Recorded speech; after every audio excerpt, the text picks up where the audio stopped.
Hello, and welcome back for another episode of our classic literature series.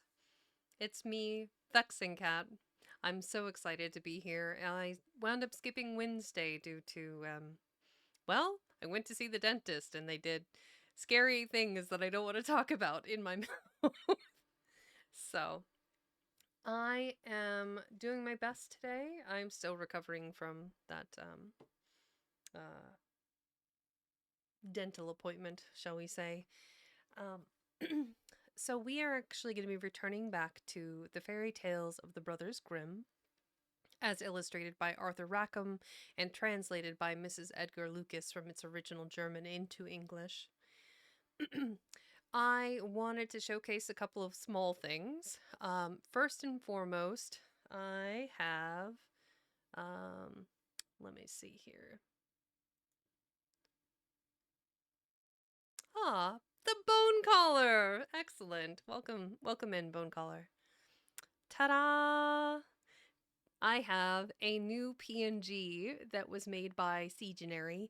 Um, for those of you that are new to following me, Seagenary designed my OC for me with I gave her all of the materials, color palette, design. Yes, Siege is phenomenal. And color palette, poses, the figure, the clothing.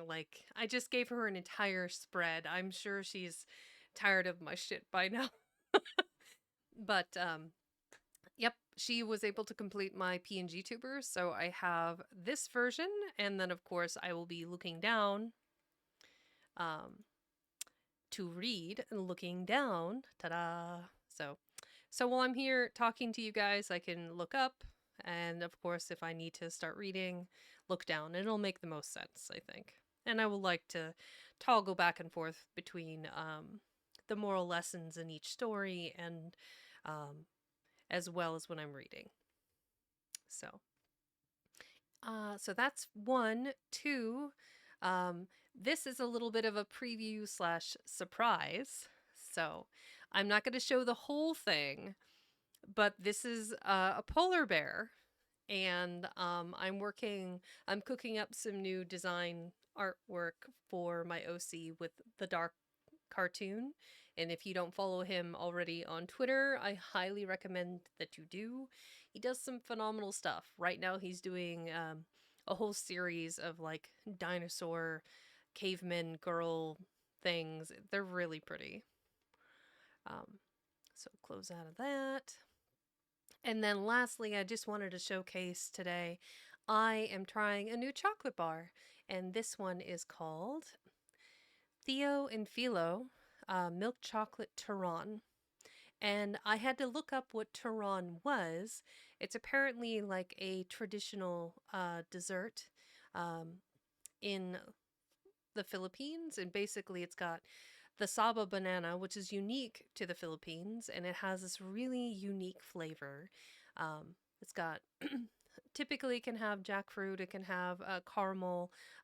In the recipe that I'm eating in this chocolate bar, there is cocoa beans, milk powder, cocoa butter, dried bananas, which are the saba bananas, butter, and sesame seeds, and of course sugar.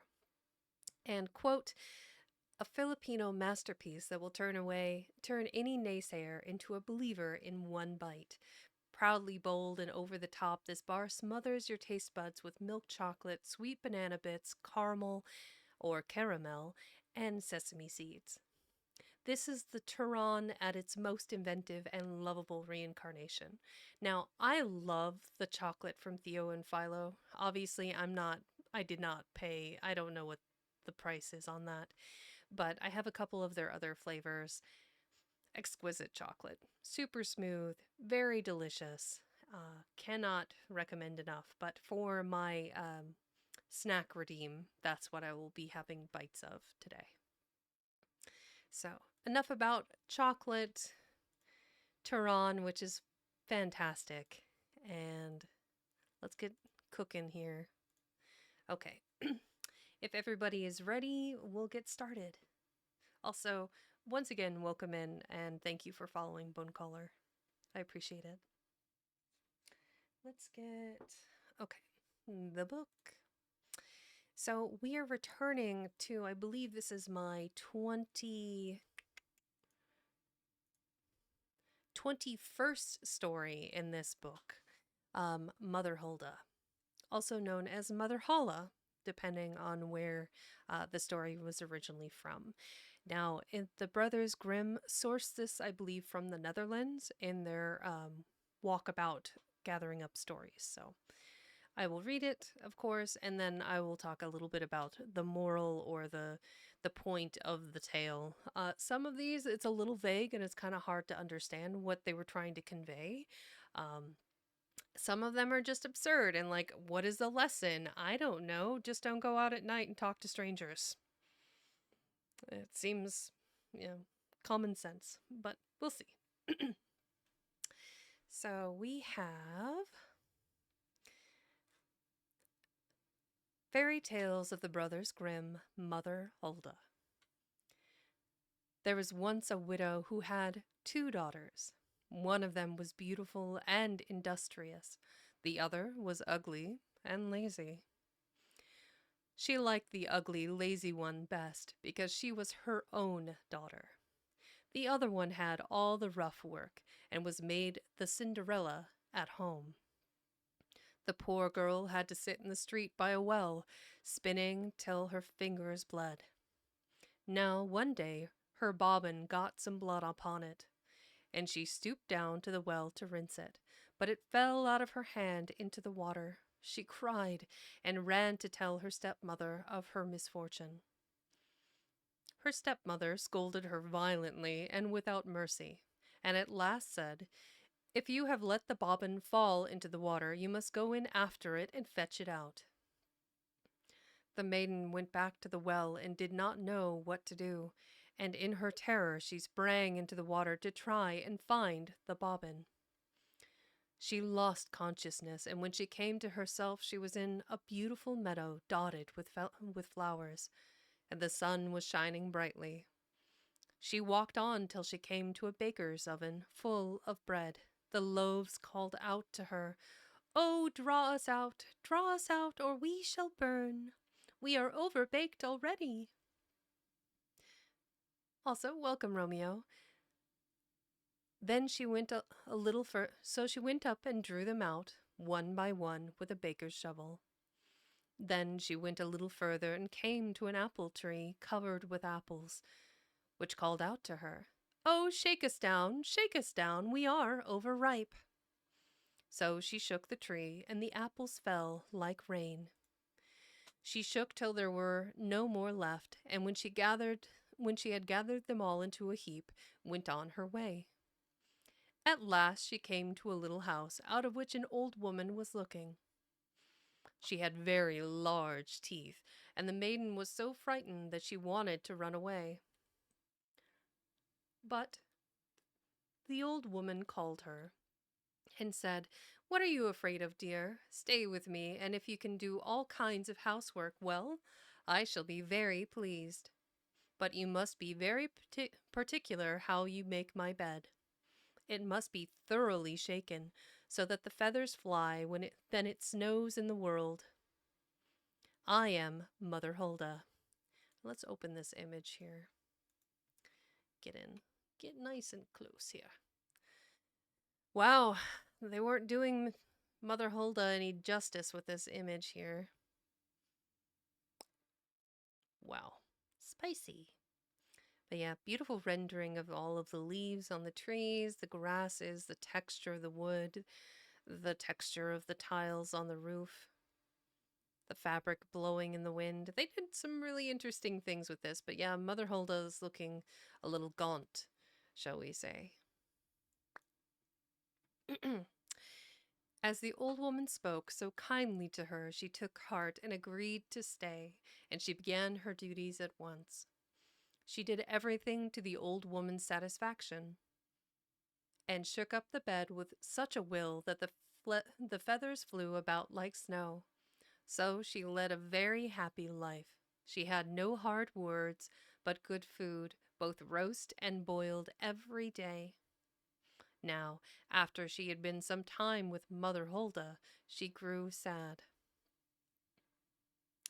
At first she did not know what was the matter, but at last she discovered that she was homesick. Although everything here was 1,000 times nicer than at home, she still she had a yearning to go back. At last she said to the old woman, "Although I had nothing but misery at home, and happy as I have been here, still I must go back to my own people." Mother Hulda said, "I am pleased that you asked to go home, and as you have been so faithful to me, I will take you back myself." She took her by the hand and led her to a great gate. The gate was opened, and as the maiden was passing through, a heavy shower of gold fell upon her and remained sticking, so that she was covered from head to foot with it. "This is your reward, because you have been so industrious," said Mother Hulda. She also gave her back her bobbin, which had fallen into the well. Then the gate was shut, and the maiden found herself in the upper world, not far from her mother's house. When she reached the courtyard, the cock was sitting on the well, and he cried, "Cock-a-doodle-doo! Our golden maid, I see, has now come home to me." Then she went in to her mother, and as she was bedecked with gold, she was well received both by her mother and sister. The maiden told them all that had happened to her, and when her mother heard how she had got all her wealth, she wanted her ugly, lazy daughter to have the same. So she made her sit by the well and spin, and so that there should be blood upon her bobbin, she scratched her finger and thrust her hand into a blackthorn bush. Then she threw the bobbin into the water and jumped in after it. She found herself in the same beautiful meadow and walked along the same path. When she reached the baker's oven, the loaves called out again, draw us out, or we shall be burnt." Then the lazy girl answered, "I should soil my fingers," and went on. Soon she came to the apple tree, and the apples cried, shake us down, we are all ripe." "A fine business indeed," she answered. "One of you might fall upon my head." And she passed on. When she came to Mother Hulda's house, she was not afraid of her big teeth, or as she had heard all about them, and she immediately hired herself to the old woman. The first day, she made a great effort. She was industrious and obeyed the orders Mother Hulda gave her, for she thought of all the gold. But on the second day even, she began to be lazy, and on the third she was still more so.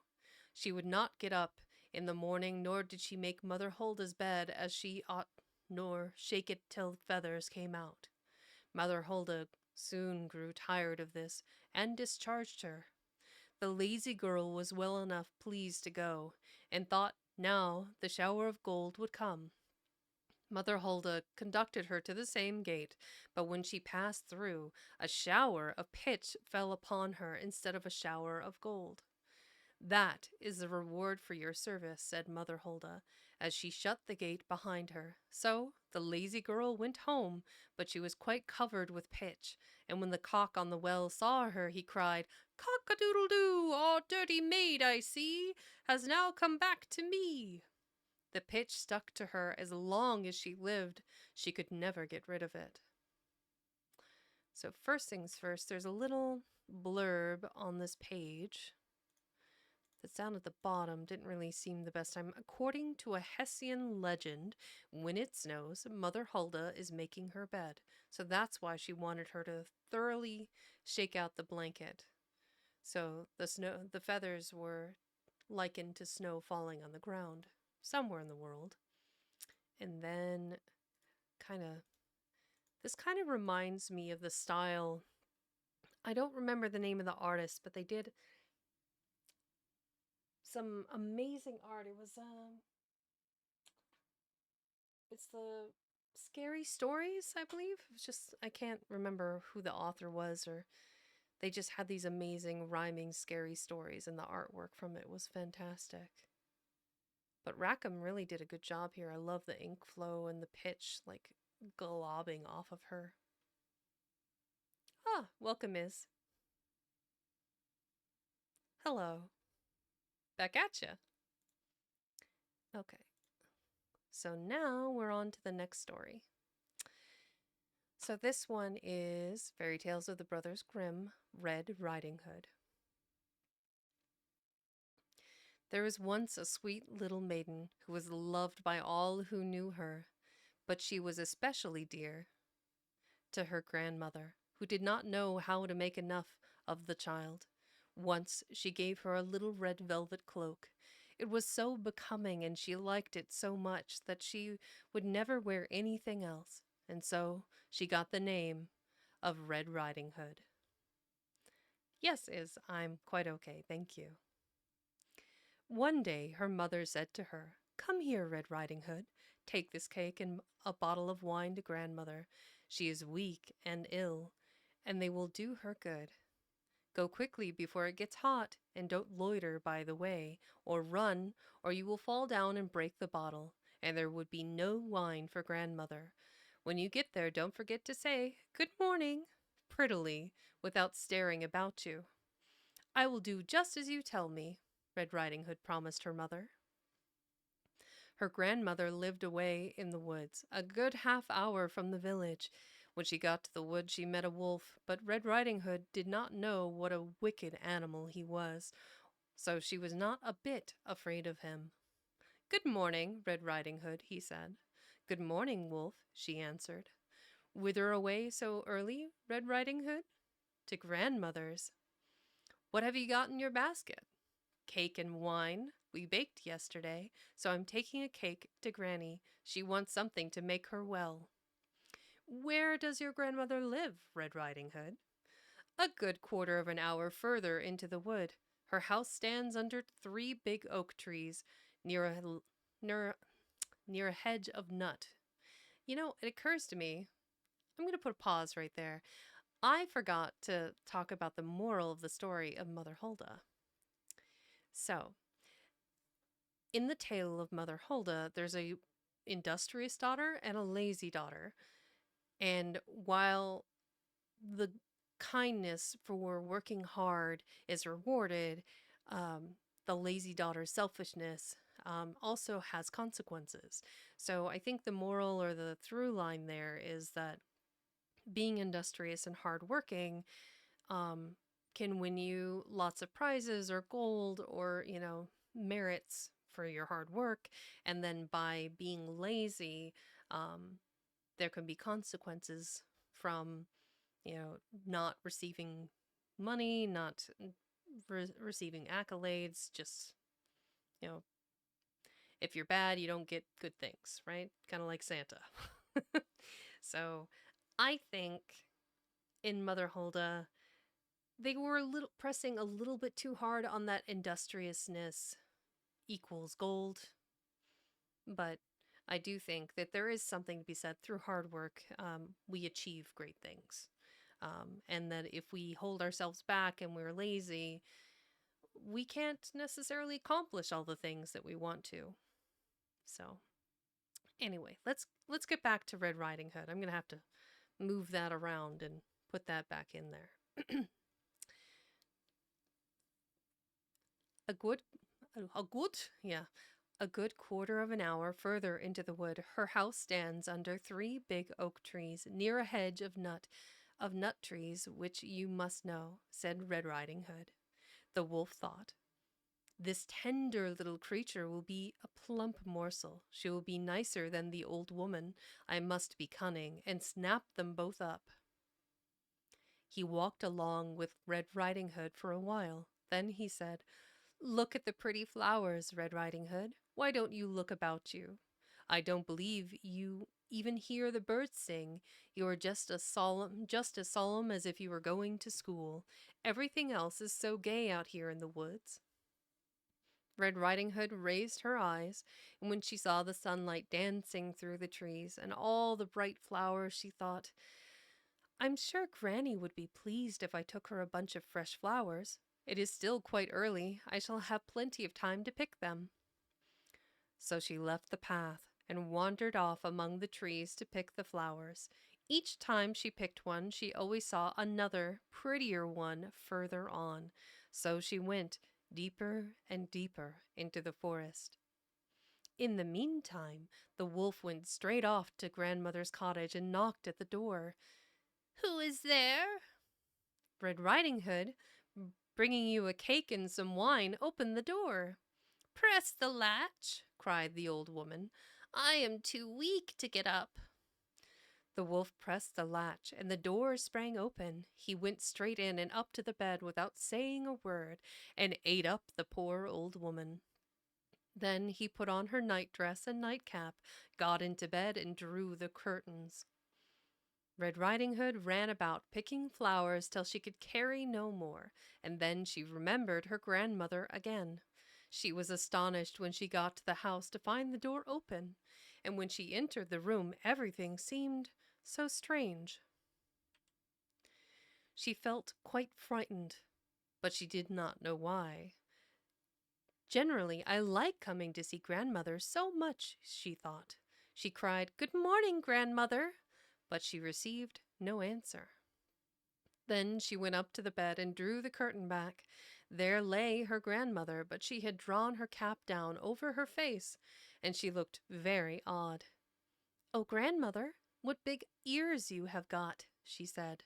"The better to hear with, my dear." "Grandmother, what big eyes you have got." "The better to see with, my dear." "What big hands you have got, Grandmother." "The better to catch hold of you with, my dear." "But, Grandmother, what big teeth you have got." "The better to eat you up with, my dear." Hardly had the wolf said this than he made a spring out of bed and devoured poor little Red Riding Hood. When the wolf had satisfied himself, he went back to bed, and he was soon snoring loudly. A huntsman went past the house and thought, "How loudly the old lady is snoring. I must see if there is anything the matter with her." So he went into the house and up to the bed, where he found the wolf fast asleep. "Do I find you here, you old sinner?" he said. "Long enough have I sought you." He raised his gun to shoot, when it just occurred to him that perhaps the wolf had eaten up the old lady, and that she might still be saved. So he took a knife and began cutting open the sleeping wolf. At the first cut he saw the little red cloak, and after a few more slashes, the little girl sprang out and cried, "Oh, how frightened I was! It was so dark inside the wolf." Next, the old grandmother came out, alive but hardly able to breathe. Red Riding Hood brought some big stones with which they filled the wolf, so that when he woke and tried to spring away, they dragged him back, and he fell down dead. They were all quite happy now. Understandable. The huntsman skinned the wolf and took the skin home. The grandmother ate the cake and drank the wine which Red Riding Hood had brought, and she soon felt quite strong. Red Riding Hood thought, "I will never again wander off into the forest as long as I live, if my mother forbids it." Okay. A little bit shorter than what I remember from my childhood, but there we go. Um, so, I mean, the takeaway from this story is that, you should listen to your parents when they tell you, hey, you're going from point A to point B. Make sure that you're safe. Um, follow the map, follow the path that you're supposed to take. Um, I mean, it's also, to a degree, it's about a parent letting go, letting their child experiencing the world and grow from adolescence into adulthood in experiencing things for themselves. Um, but I mean, you should definitely pay attention to the lesson of you have to be wary of strangers. Talking to a random scary wolf in the woods was totally okay. Oh yeah, no, it's fine. Yeah, that seems totally normal. And I think in modern times we meet people constantly through the advent of the internet and everyone's interactions online. We don't know people. And it's hard to get a through line of like experiencing who they are and what they're about when you can't hear those inflections and intonation from having a verbal conversation, those visual cues of seeing somebody's face express and their hands. Like I'm sitting here gesturing while I'm sitting here talking to you. I've just got my hands waving all over the place. Someday, if I get a live 2D or a 3D with the tracking, you're going to see my hands go blah, blah, blah, blah, blah, blah, all over the place. It'll be funny. Um, I think we learn a lot as we go from those interactions with strangers and like who to trust and who not to trust. So, yeah, in Red Riding Hood, don't trust strangers. He was fully capable of murdering both her grandmother and her, and he went about to do that. But luckily, they survived inside his apparently fathomlessly huge stomach. I don't know. Fairy tales are weird sometimes. Okay. This next version or this next story is called The Robber Bridegroom. Fair warning, this one is a little dark. So,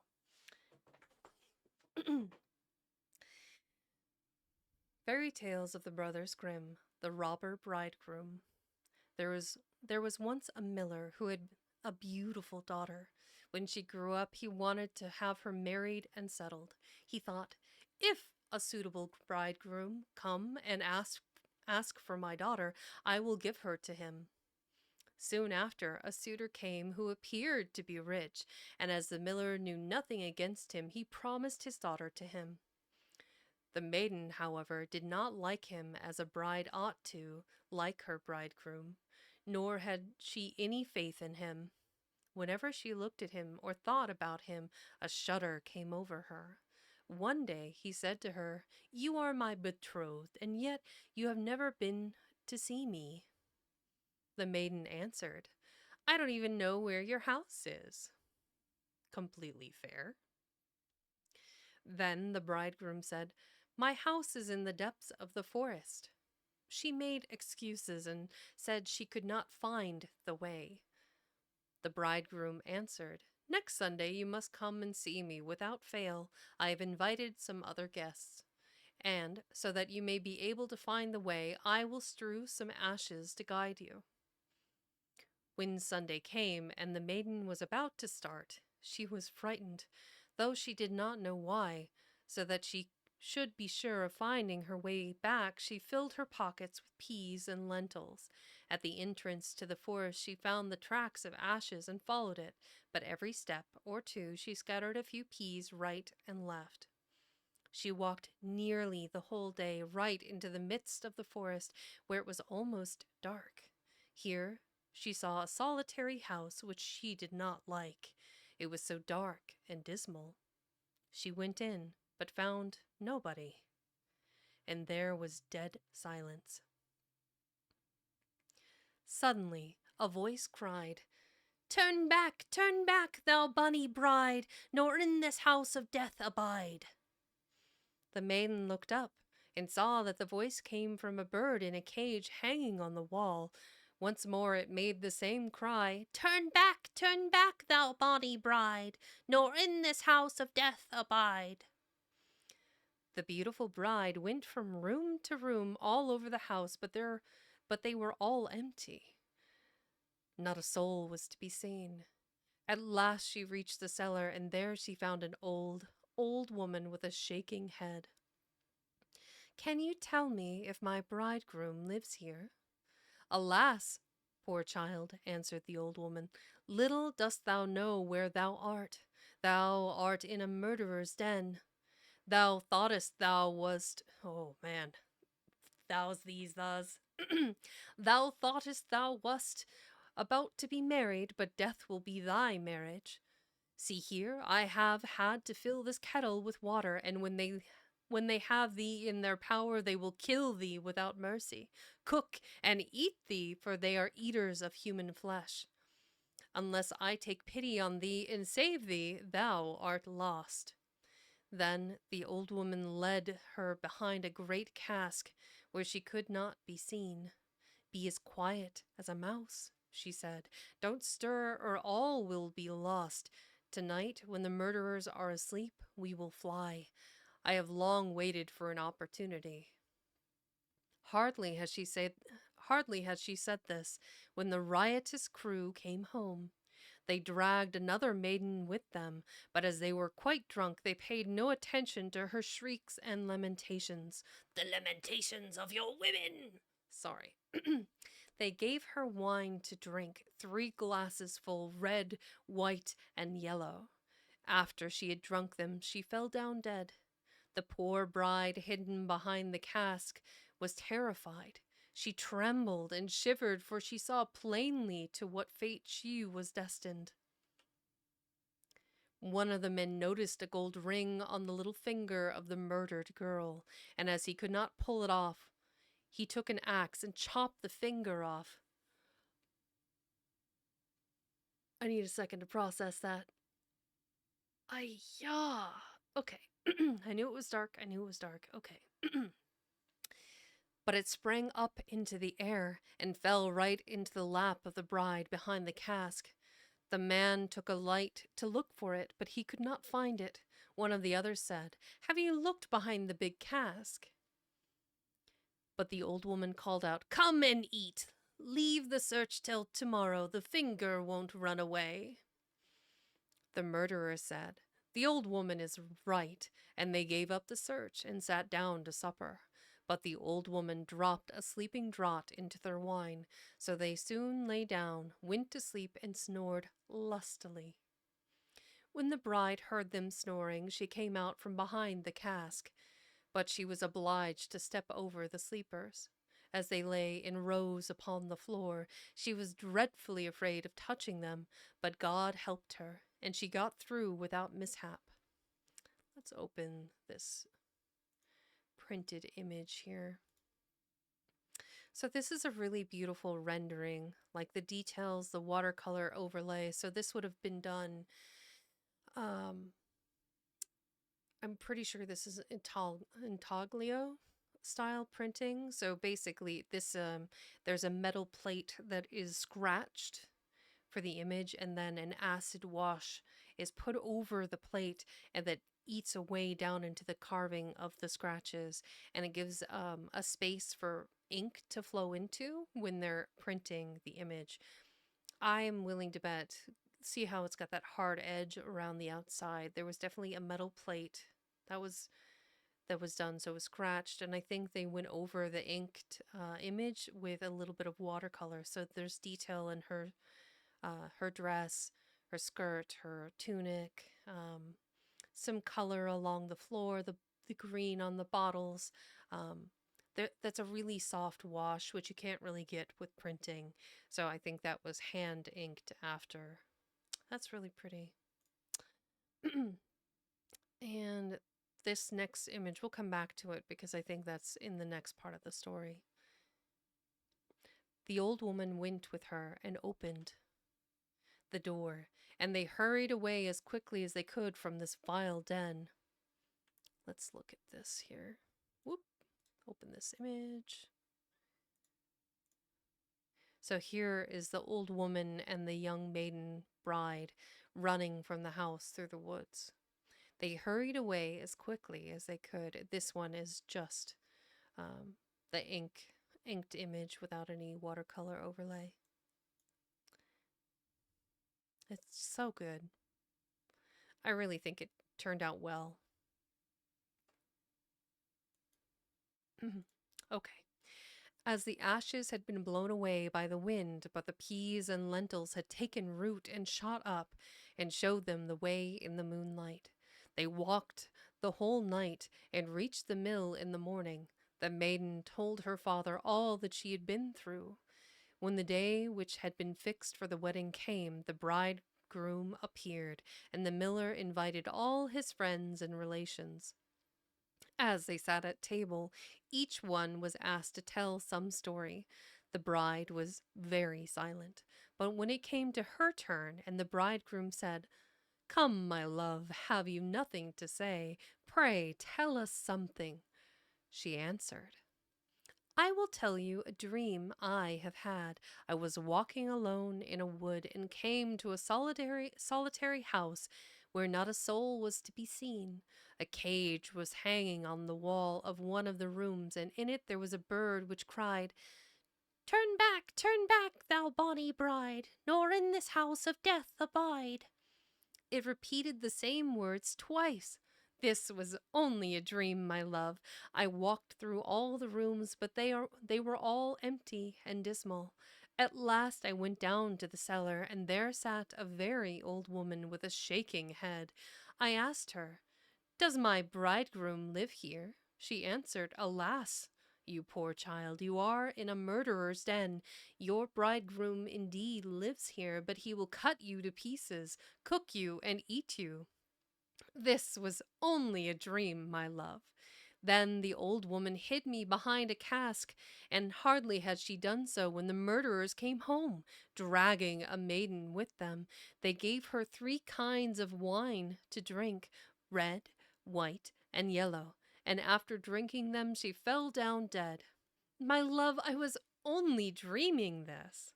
Then they took her things off and cut her to pieces. My love, I was only dreaming. One of the murderers saw a gold ring on the little girl's little finger, and as he could not pull it off, he chopped off the finger, but the finger bounded into the air and fell behind the cask onto my lap. Here is the finger with the ring. At these words, she produced the finger and showed it to the company. When the bridegroom heard these words, he turned as pale as ashes and tried to escape. But the guests seized him and handed him over to justice, and he and all his band were executed for their crimes. So I'm going to say this is the first version, the Robber Bridegroom. There's 2 versions of this story. In this one, it's the miller's daughter, just the one daughter. He, uh, he's like, "I'm going to marry her off. I want her to see her settled." Um, but the bride instinctively knows there's something wrong about the bridegroom. She knows there's something wrong. She doesn't know how to articulate it or what it is exactly, but she's listening to her instincts, right? This stranger danger, something's going wrong. Um, it's not always the case that our sixth sense or our intuition is right, but it's better for you to be wrong and having listened to your intuition than not have listened to it and face the consequences for not listening to yourself. I think that is the value or the intrinsic moral of the story, is that you need to listen to your gut sometimes. And sometimes it's hard to explain why somebody's not trustworthy or something is wrong. And it won't pan out until time tells later what it was that made them wrong. Um, in the other version of the story, a man comes courting and chooses the younger of 2 daughters, and the older murders her sister and takes her place, only to find out the man is actually a ghoul and gets eaten alive by vampires. So in that one, I would say don't trust strange men still. I think this version of the story is a little bit better. I think trusting your gut is a pretty good moral for any person to learn growing up. We are sitting at, I definitely have time for another story, so I'll go ahead and read the next one here. Bear with me. Hmm. A little caffeination never hurts anybody.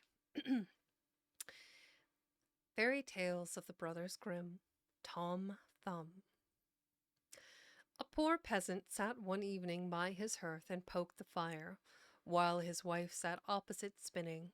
He said, "What a sad thing it is that we have no children. Our home is so quiet, while other folks' houses are noisy and cheerful." The man has clearly never been around children. I don't know what he was thinking, but all right. "Yes," answered his wife, and she sighed, "even if it were an only one, and if it were no bigger than my thumb. I should be quite content, and we would love it with all our hearts. Now, some time after this, she had a little boy who was strong and healthy, but was no bigger than a thumb. Then they said, "Well, our wish is fulfilled, and small as he is, we will love him dearly." And because of his tiny stature, they called him Tom Thumb. They let him want for nothing, yet still the child grew no bigger, but remained the same size as when he was born. Still, he looked out on the world with intelligent eyes and soon showed himself a clever and agile creature who was lucky in all he attempted. One day, when the peasant was preparing to go into the forest to cut wood, he said to himself, I wish I had someone to bring the cart after me." "Oh, father," said Tom Thumb, "I will soon bring it. You leave it to me. It shall be there at the appointed time." Then the peasant laughed and said, "How can that be? You are much too small even to hold the reins." "That doesn't matter. If only mother will harness the horse," answered Tom, "I will sit in his ear and tell him where to go." "Very well," said the father. "We will try it for once." When the time came, the mother harnessed the horse, set Tom in his ear, and then the little creature called out, "Gee up!" Oh, look at this rendering. Oh my goodness. So precious.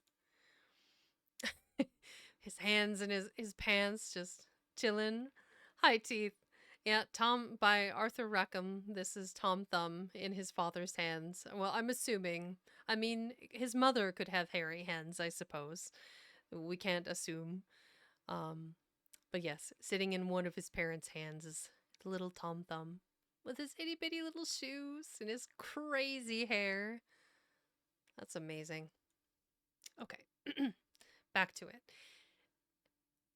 Said "Giddy up" and "Whoa" in turn, and directed it where to go.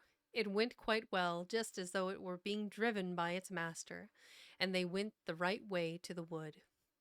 Now, it happened that while the cart was turning a corner and Tom was calling to the horse, two strange men appeared on the scene. "My goodness," said one, "what is this?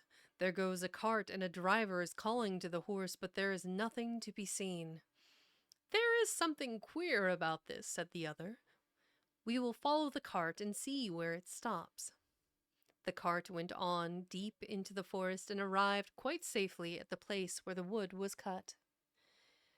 When Tom spied his father, he said, "You see, father, here I am with the cart. Now lift me down." The father held the horse with his left hand and took his little son out of its ear with the right. Then Tom sat down quite happily on a straw. When the two strangers noticed him, they did not know what to say for astonishment. Then one drew the other aside and said, "Listen, that little creature might make our fortune if we were to show him in the town for money. We will buy him." So they went up to the peasant and said, "Sell us the little man. He shall be well looked after with us." "No," said the peasant, "he is the delight of my eyes, and I will not sell him for all the gold in the world." But Tom Thumb, when he heard the bargain, crept up by the folds of his father's coat, placed himself on his shoulder, and whispered in his ear, "Father, let me go. I will soon come back again."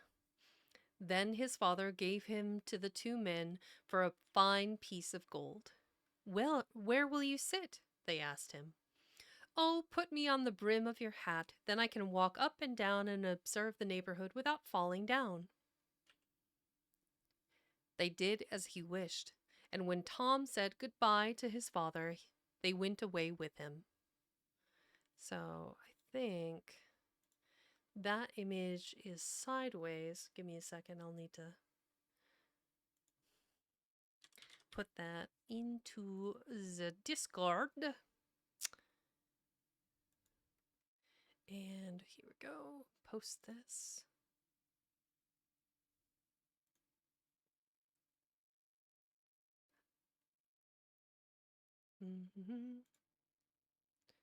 paste, and then we're gonna rotate the image. I love how beautiful the images are, but sometimes it makes it really hard to be able to enjoy the story here.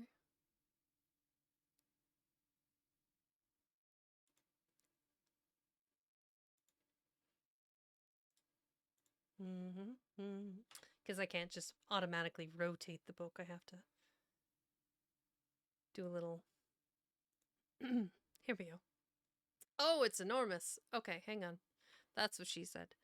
Here we go. So there's Tom on the two men's hats, and then his father with the horse and cart with all of the cut wood. That is an epic feather in that man's cap, I must say. And the detail on, like, the scarves is really pretty. This man knows how to run a scam. He's given me vibes like he's a talker, I'm guessing, with that goatee and the feathery cap. He knows what he's about. He's like, we're gonna make some money off this kid.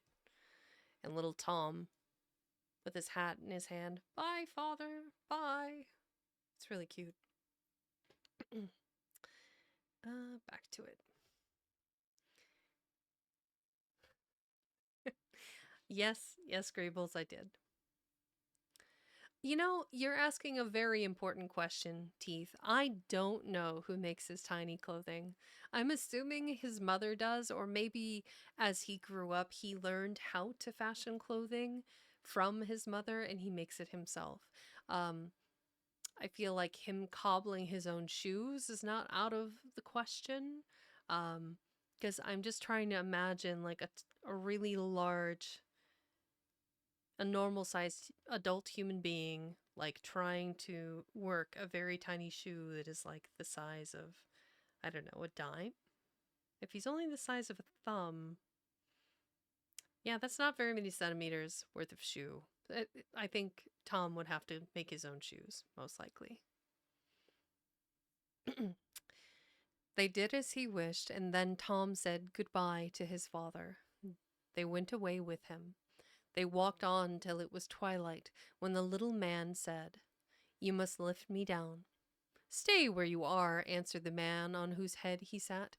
"No," said Tom, "I will come down. Lift me down immediately." The man took off his hat and set the little creature in a field by the wayside.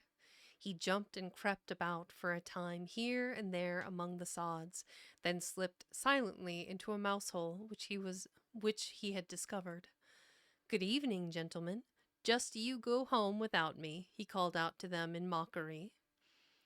They ran about and poked with sticks into the mouse hole, but all in vain. Tom crept further and further back, and as it soon got quite dark, they were forced to go home full of anger and with empty purses. When Tom noticed that they were gone, he crept out of his underground hiding place again. "It is dangerous walking in this field in the dark," he said. "One might easily break one's leg or one's neck." Luckily, he came to an empty snail shell. "Thank goodness," he said, "I can pass the night in safety here," and he sat down. Not long after, just when he was about to go to sleep, he heard two men pass by. One said, "How shall we set about stealing the rich parson's gold and silver?" "I can tell you," interrupted Tom. "What was that?" said one robber in fright. "I heard someone speak." They remained standing and listened. Then Tom spoke again. "Take me with you, and I will help you." "Where are you?" they asked. "Just look on the ground and see where the voice comes from," he answered. Oh, hold on, sorry. At last the thieves found him and lifted him up. "You little urchin, are you going to help us?" "Yes," he said. "I will creep between the iron bars and the pastor's room and will hand out to you what you want." "All right," they said. "We will see what you can do." When they came to the parsonage, Tom crept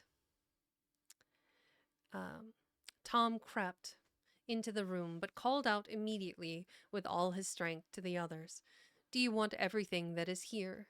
The thieves were frightened and said, "Do speak softly, and don't wake anyone." But Tom pretended not to understand and called out again, "What do you want? Everything?" The cook, who slept above, heard him and sat up in bed and listened. But the thieves were so frightened that they retreated a little way. At last they summoned up courage again and thought to themselves, "The little rogue wants to tease us." So they came back and whispered to him, "Now do be serious and hand us out something."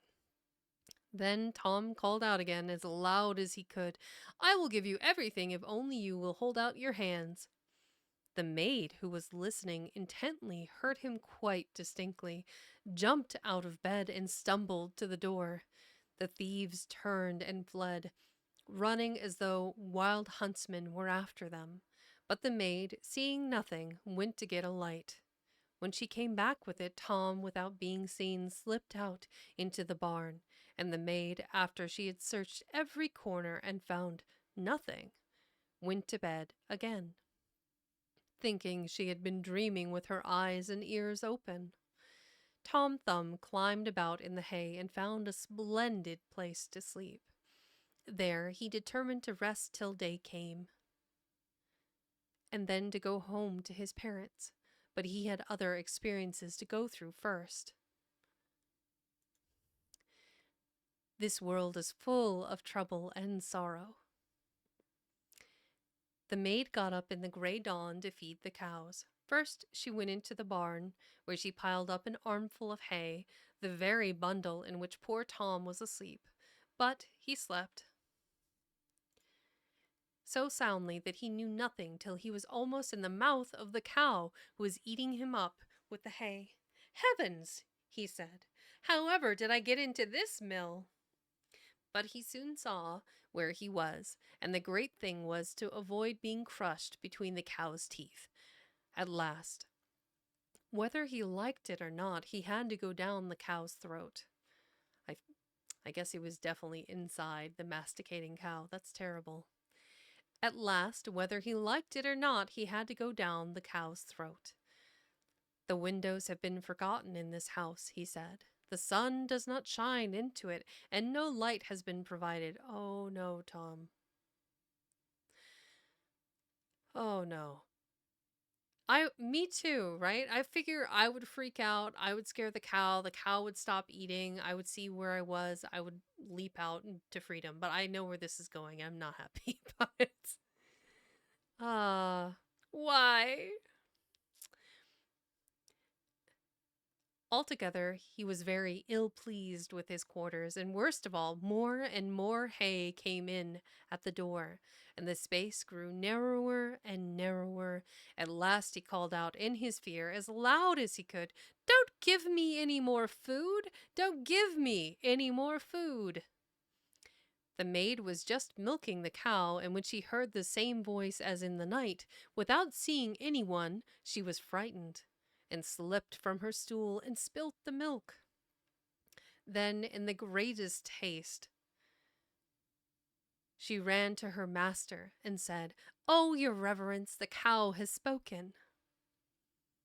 Yes, ill-pleased is putting it very lightly, Mr. Thumb. "You are mad," he answered. But he went into the stable himself to see what was happening. Scarcely had he set foot in the cowshed before Tom began again, "Don't bring me any more food." Then the pastor was terrified too, and thought that the cow must be bewitched, so he ordered it to be killed. It was accordingly slaughtered, but the stomach in which Tom was hidden was thrown into the manure heap. Tom had the greatest trouble in working his way out. Oh, God, poor Tom. Just as he stuck out his head, a hungry wolf ran by and snapped up the whole stomach with one bite. But still Tom did not lose courage. "Perhaps the wolf will listen to reason," he said. So he called out, "Dear wolf, I know where you would find a magnificent meal." "Where is it to be had?" asked the wolf. Why, in such and such a house, answered Tom. You must squeeze through the grating of the storeroom window, and there you will find cakes, bacon, and sausages, as many as you can possibly eat. And he went on to describe his father's house. Oh, welcome, Elvis. The wolf did not wait to hear this twice, and at night forced himself in through the grating, and ate to his heart's content. When he was satisfied, he wanted to go away again. But he had grown so fat that he could not get out the same way. Tom had reckoned on this and began to make a great commotion inside the wolf's body, struggling and screaming with all his might. "Be quiet," said the wolf. "You will wake up the people of the house." "All very fine," answered Tom. "You've eaten your fill, and now I am going to make merry." And he began to scream again with all his might. At last his father and mother woke up, ran to the room, and looked through the crack of the door. When they saw a wolf, they went away, and the husband fetched his axe, and the wife a scythe. "You stay behind," said the man, as they came into the room. "If my blow does not kill him, you must attack him and rip up his body." When Tom Thumb heard his father's voice, he called out, "Dear father, I am here inside the wolf's body." Full of joy, his father cried, "Heaven be praised, our dear child is found again." And he bade his wife throw aside the scythe that it might not injure Tom. Then he gathered himself together and struck the wolf a blow on the head so that it fell down lifeless. "Dang, Dad. Swinging hard, swinging for the fences." Then, with knives and shears, they ripped up the body and took their little boy out. "Ah," said his father, "what trouble we have been in about you." "Yes, father, I have traveled about the world, and I am thankful. Um, Thankful to breathe fresh air again." "Wherever have you been?" they asked. "Down a mouse hole, in a cow's stomach, and in a wolf's maw," he answered. "And now I shall stay with you. And we will never sell you again for all the riches in the world," they said, kissing and fondling their dear child. I guess, it's kind of hard to hug him with your fingers, I suppose. Then they gave him food and drink and had new clothes made for him, as his own had been spoilt in his travels. Okay. We are at a point where I have to run an ad. It's yelling at me. So I'm going to go ahead and pause here, put us on a be right back. So hydrate, snack, grab a blanket. If you're chilling to listen to stories to relax and fall asleep, amazing. Welcome, enjoy the stories. I'll be back in like 3 to 5 minutes. So, un momento.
And we're back.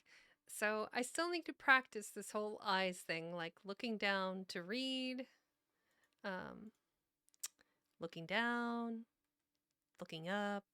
I'll get the hang of it eventually. But we are back. Yes. Welcome, Elvis the Gamer. Thank you for joining. Um, the various folks that listen to me read. I haven't quite figured out all of the lore yet. I've got things kind of figured out a little bit. We're getting there. So it's lovely. Um, Bear with me a second. Okay, so I am going to get a piece of this Turon chocolate because nobody's done a redeem yet today, and I think that sounds delicious.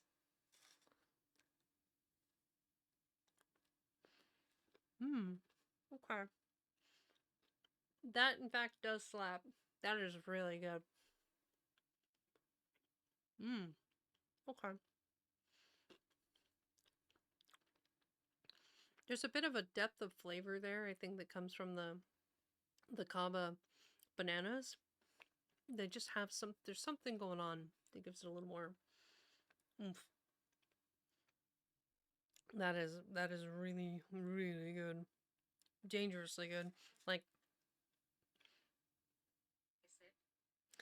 I'm gonna have to I'm gonna have to get more of that one in particular, I think is quite exceptional. Mm. Mm-hmm. Wow.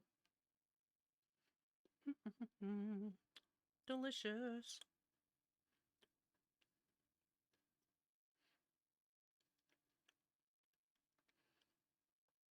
Amazing.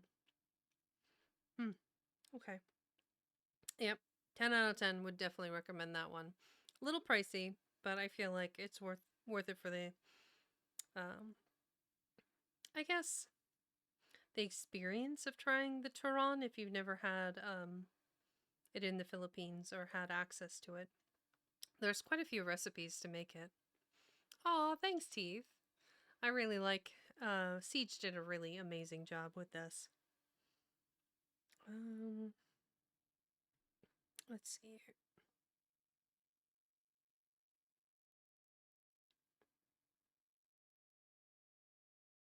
Mm-hmm. There we go. Okay. Yeah, but I've got Siege working on a couple of new things. I'm pretty excited to get those in the works as well.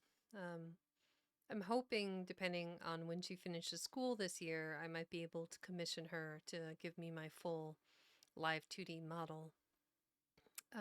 But that takes quite a bit of time to draw all of that, and I don't want to hold her up from getting through her queue because she's been going through school. And yeah, anyway, moving on. We are here to read stories, so I've got quite a few more books left to do. So this next one, of course, is Rumplestiltskin. Um, it's a wild one. I do want to talk about Tom Thumb briefly now that we're back from the break. This tale teaches us that despite our shortcomings, like him being only a thumb's height, um, and those things defining us, Tom never gives up despite his size. And he brings bad men to justice. The men that were going to exploit him, the robbers of the pastor's house, the wolf that literally ate him up, right? He brought them all to justice. Well, the robbers I think technically got away, but who knows? Maybe he can go back and tell the pastor someday that hey, these are the men that were trying to rob your house. We'll see. I do feel bad for the cow in the entire story because I feel like the cow had it kind of rough because the cow was just like living its life. I'm gonna eat this hay, and because Tom Thumb was in his stomach talking, he got executed. So because he was bewitched, you know. But that's the only downside I think to that story.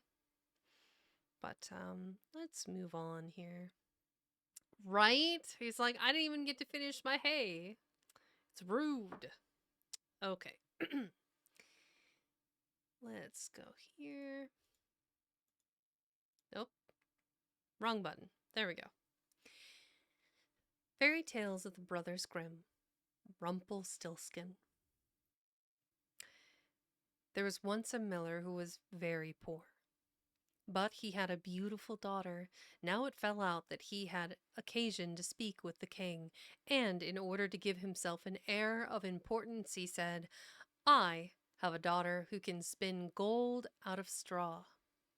The king said to the miller, "That is an art in which I am much interested.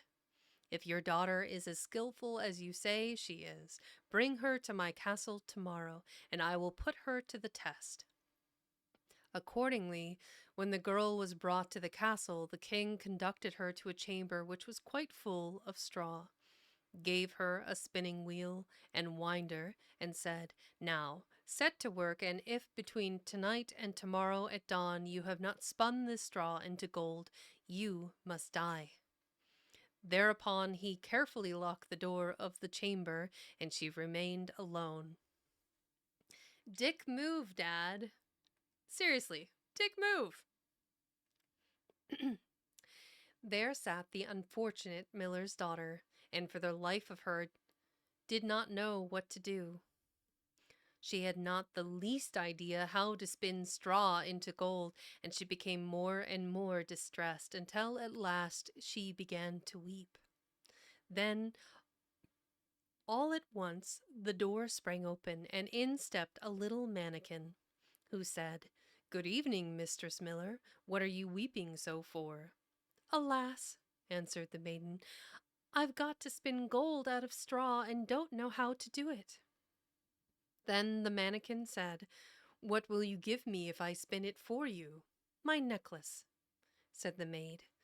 The man took the necklace, sat down before the spinning wheel, and whir, whir, whir, in a trice the reel was full.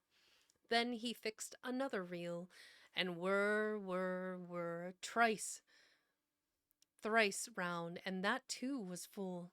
And so it went on until morning, when all the straw was spun and all the reels were full of gold.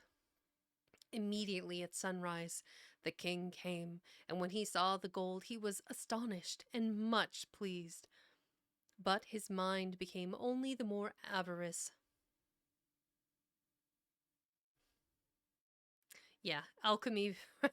Straw and the gold, definitely alchemy, for sure.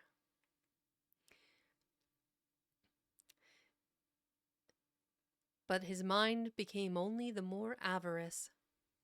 So he had the miller's daughter taken to another chamber, larger than the former one, and full of straw, and he ordered her to spin it also in one night, as she valued her life. I would have gone with if she valued her life. Phrasing. The maiden was at her wit's end and began to weep. Then again the door sprang open, and the little mannikin appeared and said, "What will you give me if I spin the straw into gold for you?" Let's take a look at that picture there. Little mannikin. He's kind of dapper, though, with his stripy socks and his fancy hat. Then all at once the door sprang open, and in stepped a little mannikin. I like that he has just got a sword for no reason. Just holding it. That was an interesting style choice.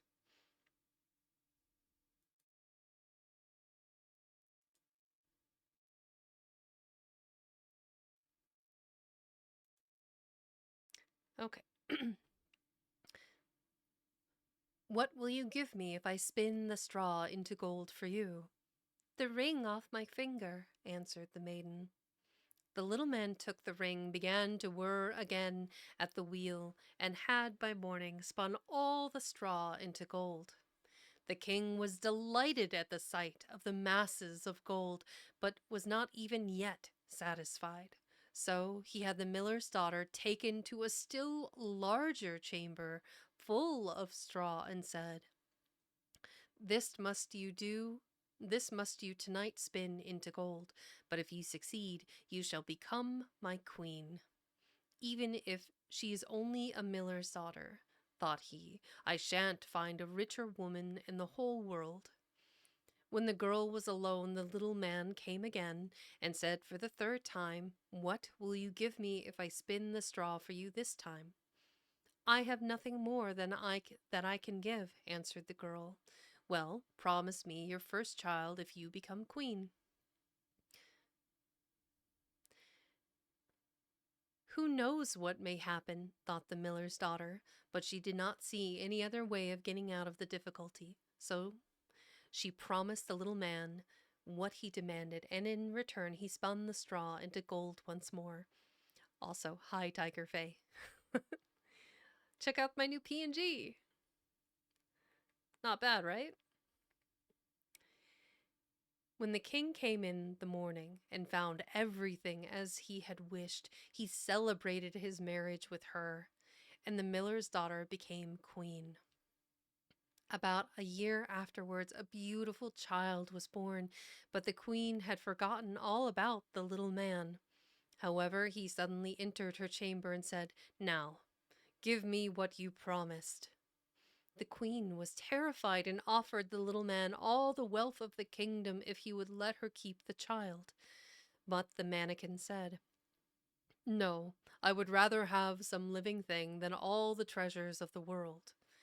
Then the queen began to moan and weep to such an extent that the little man felt sorry for her. "I will give you 3 days," said he, and if within the time you discover my name you shall keep the child." Then, during the night, the queen called to mind all the names that she had ever heard and sent a messenger all over the country to inquire far and wide what other names there were. When the little man came on the next day, she began with Casper, Melicor, Bowser, and mentioned all the names which she knew, one after the other. But at every one, the little man said, "No, that's not my name."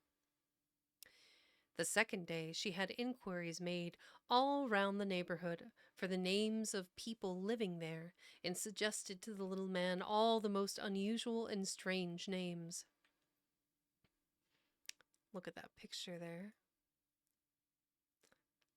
So here we have some sort of vulture action on the pole there. Rumplestiltskin dancing around a fire with his kind of long cap.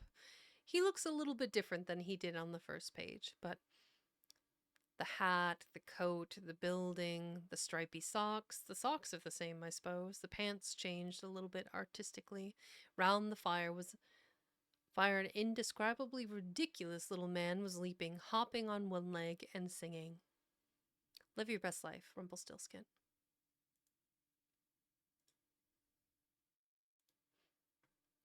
Perhaps your name is Cowribs, Spindleshanks, or Spiderlegs?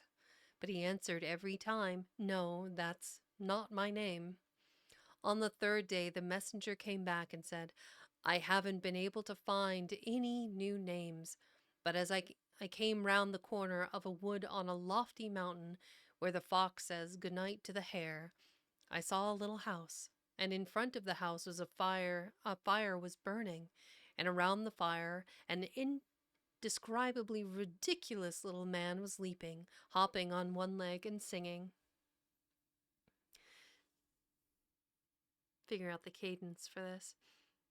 "Today I bake, tomorrow I brew my beer. The next day I will bring the queen child's here. Ah, lucky 'tis that not a soul doth know that Rumpelstiltskin is my name, ho ho." I'm guessing. Then you can imagine how delighted the queen was when she heard the name, and when presently afterwards the little man came in and asked, "Now, your majesty, what is my name?" At first she asked, "Is your name Tom?" "No." "Is it Dick?" "No." "Is it by chance Rumpelstiltskin?" "The devil told you that. The devil told you that. The devil told you that," shrieked the little man, and in his rage stamped his right foot into the ground so deep that he sank up to his waist. Then, in his passion, he seized his left leg with both hands and tore himself asunder in the middle. Okay, sure. He just tore himself asunder. What a phrase. Um, yeah. Yeah, right? Like that's how it ends. I feel like modern retellings have ended that a little bit more neatly. Like he just fumed and was angry and he stomped away, never to be seen again. Would be much cleaner of an ending. So, kind of like in previous stories that I have read over the last couple of episodes, um, this tale serves as a reminder that you have to be truthful, which her dad wasn't. He's like, oh, yeah, my daughter can spin straw into gold, totally. Um, to take responsibility for your actions. And you have to always live up to the promises that you make. In previous stories, same situation where somebody lied, or like I believe it was the Princess and the Frog. She made promises. In this case, she made the promise to fulfill the task of turning straw into gold, which she could not do, and she had to use Rumpelstiltskin to make the gold. And then she made the promise to give him her child when she had nothing else to offer. Don't forget to stretch! Smart call. Very, very smart call. I need to work on the delay on that a little bit. It's so cute, though. Good idea with the stretch. Yep, good idea. She made the promise to Rumpelstiltskin to give her a child. Um, and then, like a year after the fact, yeah, to be honest, well, I would argue the king. You know, just this random maiden is told, you're told can turn in straw into gold, and in your skepticism, you're like, cool, whatever, it's not gonna happen. I'm just gonna murder you in the morning. Sus. Um, I feel like he wasn't good either. The king was not good. The dad was not good. Um, yep. I don't even know that he got anything profit. I think he just wanted to get his daughter out of his hair.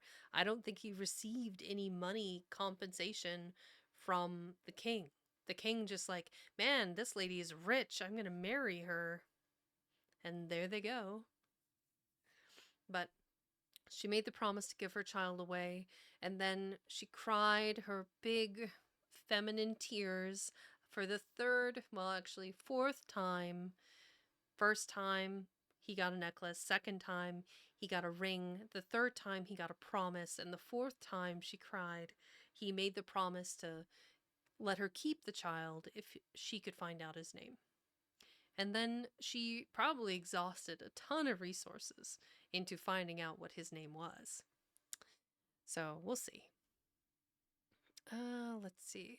We are on to the next story. Let me take a quick sip, some hydration, if you will. I'm using the citrus salt by Elementy. They have like this keto-friendly electrolyte powder that you just add to your water. I like it a little thinned out. I put it in a 32-ounce bottle. It's great.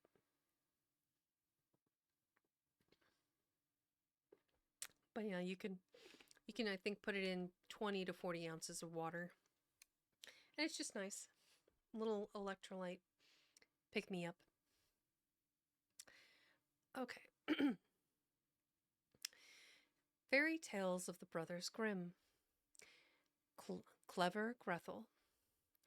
There was once a cook called Grethel who wore shoes with red rosettes, and when she went out in them she turned and twisted about gaily and thought, "How fine I am." After her walk she would take a draught of wine in her light-heartedness, and as wine gives an appetite she would then taste some of the dishes that she was cooking, saying to herself, "The cook is bound to know how the food tastes." It so happened that one day her master said to her, "Grethel, I have a guest coming tonight. Roast me 2 fowls in your best style." "It shall be done, sir," answered Grethel. So she killed the chickens, scalded and plucked them, and then put them on the spit. Towards evening she put them down in the fire to roast. They got brown and crisp, but still the guest did not come. Then Grethel called to her master.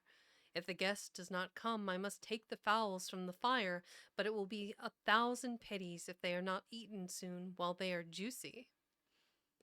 Her master said, I will go and hasten the guest myself. Hardly had her master turned his back before Grethel laid the spit with the fowls on it on one side, and said to herself, It's thirsty work standing over the fire so long. Who knows when he will come? I'll go down into the cellar in the meantime and take a drop of wine. She ran down and held a jug to the tap, then said, Here's to your health, Grethel, and took a good pull. Drinking leads to drinking, she said, and it's not easy to give it up. And again she took a good pull. Then she went upstairs and put the fowls to the fire again, poured some butter over them, and turned the spit round with a will.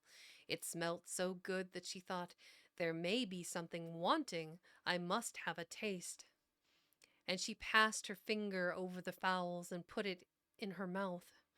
Ah, how good they are! Just scalding butter, just right into her mouth. I couldn't do it. Absolutely not. Let's. I'm noticing that the book is a little too big, so let me move it over a little bit. Here we go. In poured some butter over them, turned the spit round with a will. It smelt so good that she thought, There may be something wanting. I must have a taste. And she passed her finger over the fowls and put it in her mouth. Ah, how good they are! It's a sin and a shame that there's nobody to eat them. She ran to the window to see if her master was coming with the guest, but she saw nobody. Then she went back to the fowls again and thought, One wing is catching a litter. One wing is catching a little. Better to eat it. And eat it I will. So she cut it off and ate it with much enjoyment. Then, when it was finished, she thought, The other must follow, or the master will notice that something is wanting. When the wings were consumed, she went back to the window again to look for her master, but no one was in sight. Who knows, she thought. I dare say they won't come at all. They must have dropped in somewhere else. Then she said to herself, Now, Grethel, don't be afraid. Eat it all up. Why should the good food be wasted? When it's all gone, you can rest. Run and have another drink, and then finish it up. So she went down to the cellar, took a good drink, and contentedly ate up the rest of the fowl. When it had all disappeared and still no master came, Grethel looked at the other fowl and said, Where one is gone, the other must follow. What is good for one is right for the other. If I have a drink first, I shall be none the worse. So she took another hearty pull at the jug, and then she sent the other fowl after the first one. In the height of her enjoyment, her master came back and cried, Hurry, Grethel, the guest is just coming. Very well, sir. I'll soon have it ready, answered Grethel. Her master went to see if the table was properly laid and took the big carving knife with which he meant to cut up the fowls to sharpen it. In the meantime, the guest came and knocked politely at the door. Grethel ran to see who was there, and seeing the guest, she put her finger to her lips and said, Be quiet and get away quickly. If my master catches you, it will be the worse for you. He certainly invited you to supper, but only with the intention of cutting off both your ears. You can hear him sharpening his knife now. The guest heard the knife being sharpened and hurried off down the steps as fast as he could. Grethel ran with great agility to her master, shrieking, A fine guest you have invited, indeed. Why, what's the matter, Grethel? What do you mean? Well, she said, he has taken the 2 fowls that I had just put on upon the dish and run off with them. That's a clever trick, said her master. regretting his fine fowls. If he had only left me one so that I had something to eat. He called out to him to stop, but the guest pretended not to hear. Then he ran after him, still holding the carving knife, and cried, only one, meaning the guest should leave him one fowl. But the guest only thought that he meant he was to give him one ear, and he ran as if he was pursued by fire, and so took both his ears safely home. Well, that's a sight. That that poor man's thinking, "Oh, he's going to steal my ears." He's just hauling ass, being chased by the master of the house, holding his carving knife. Nope, not today, Satan. Not today.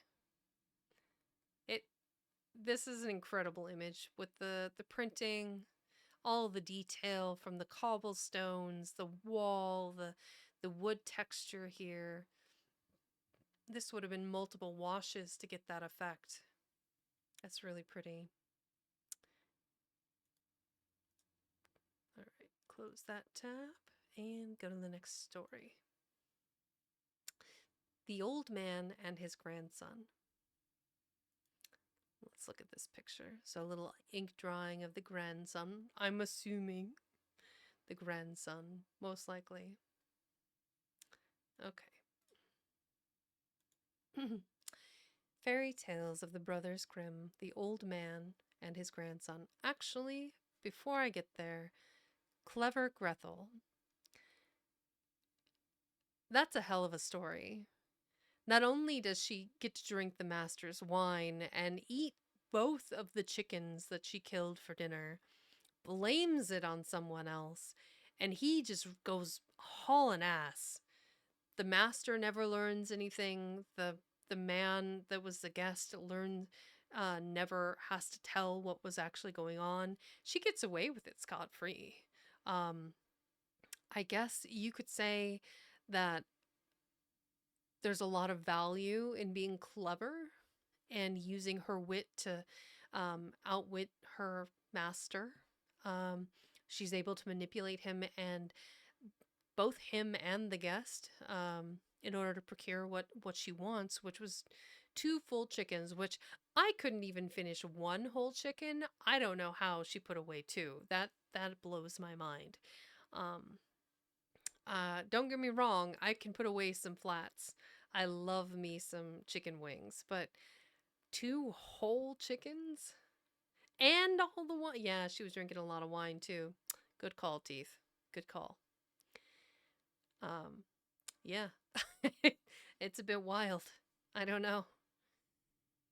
Okay, let's see here. We've got I also put my chat on, I think it's like a 4-second delay for safety or something. I'm not entirely sure. And I was really excited because I was up to 138 and now I'm back down to 137 again. So I don't know what happened. I guess somebody didn't like my reading after all. It happens. Okay. Fairy Tales of the Brothers Grimm, The Old Man and His Grandson. There was once a very old man, so old that his eyes had become dim and his limbs trembled. When he sat at a table, his hands shook so that he could hardly hold his spoon, and sometimes he spilt soup on the tablecloth. This vexed his son and daughter-in-law, and they would no longer let him have a place at the table, but made him sit in a corner by the stove. Again, terrible children not taking care of the grandfather. That's their responsibility. He raised them, took care of, I don't know, I'm assuming the son. Yeah, son and daughter-in-law. So the man raised, fed, clothed, took care of his son, and now he gets to sit in a corner just because he's a little shaky. Wild. Rude. They gave him his food in an earthenware bowl, and a very scanty portion, too. He sat in his place looking at the others at table, and the tears came into his eyes. One day his trembling hands could no longer hold the bowl. It fell to the ground and broke to atoms. The young wife scolded him, but he said nothing. Then she bought him a wooden bought? Yep, okay. Then she bought him a wooden bowl for a few coppers, and he had nothing else to eat from. As they were sitting together one day, the little grandson, who was 4 years old, collected a lot of bits of wood. "What are you doing there?" asked his father. "I am making a little trough," answered the child, "for you and mother to eat out of when I am big." Husband and wife looked at each other for a while till their tears began to fall.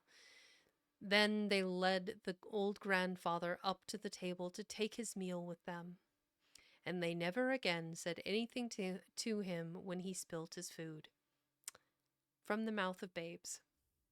You know, that this is a one-page story and it says so much with so little.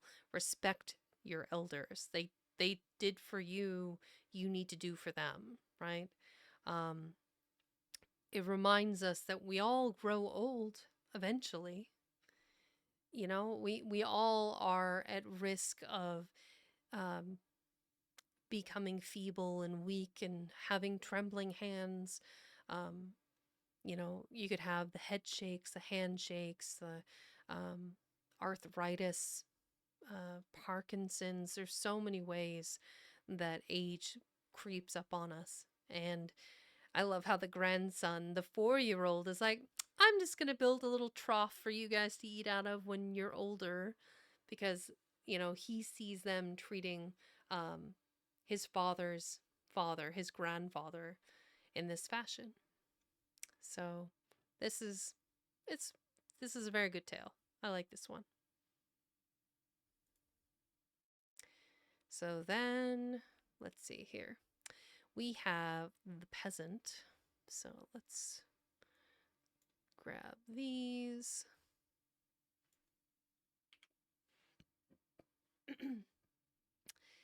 The Little Peasant. Fairy Tales of the Brothers Grimm, The Little Peasant. Beautiful image here. Let me see that. Again, this is that intaglio ink plate.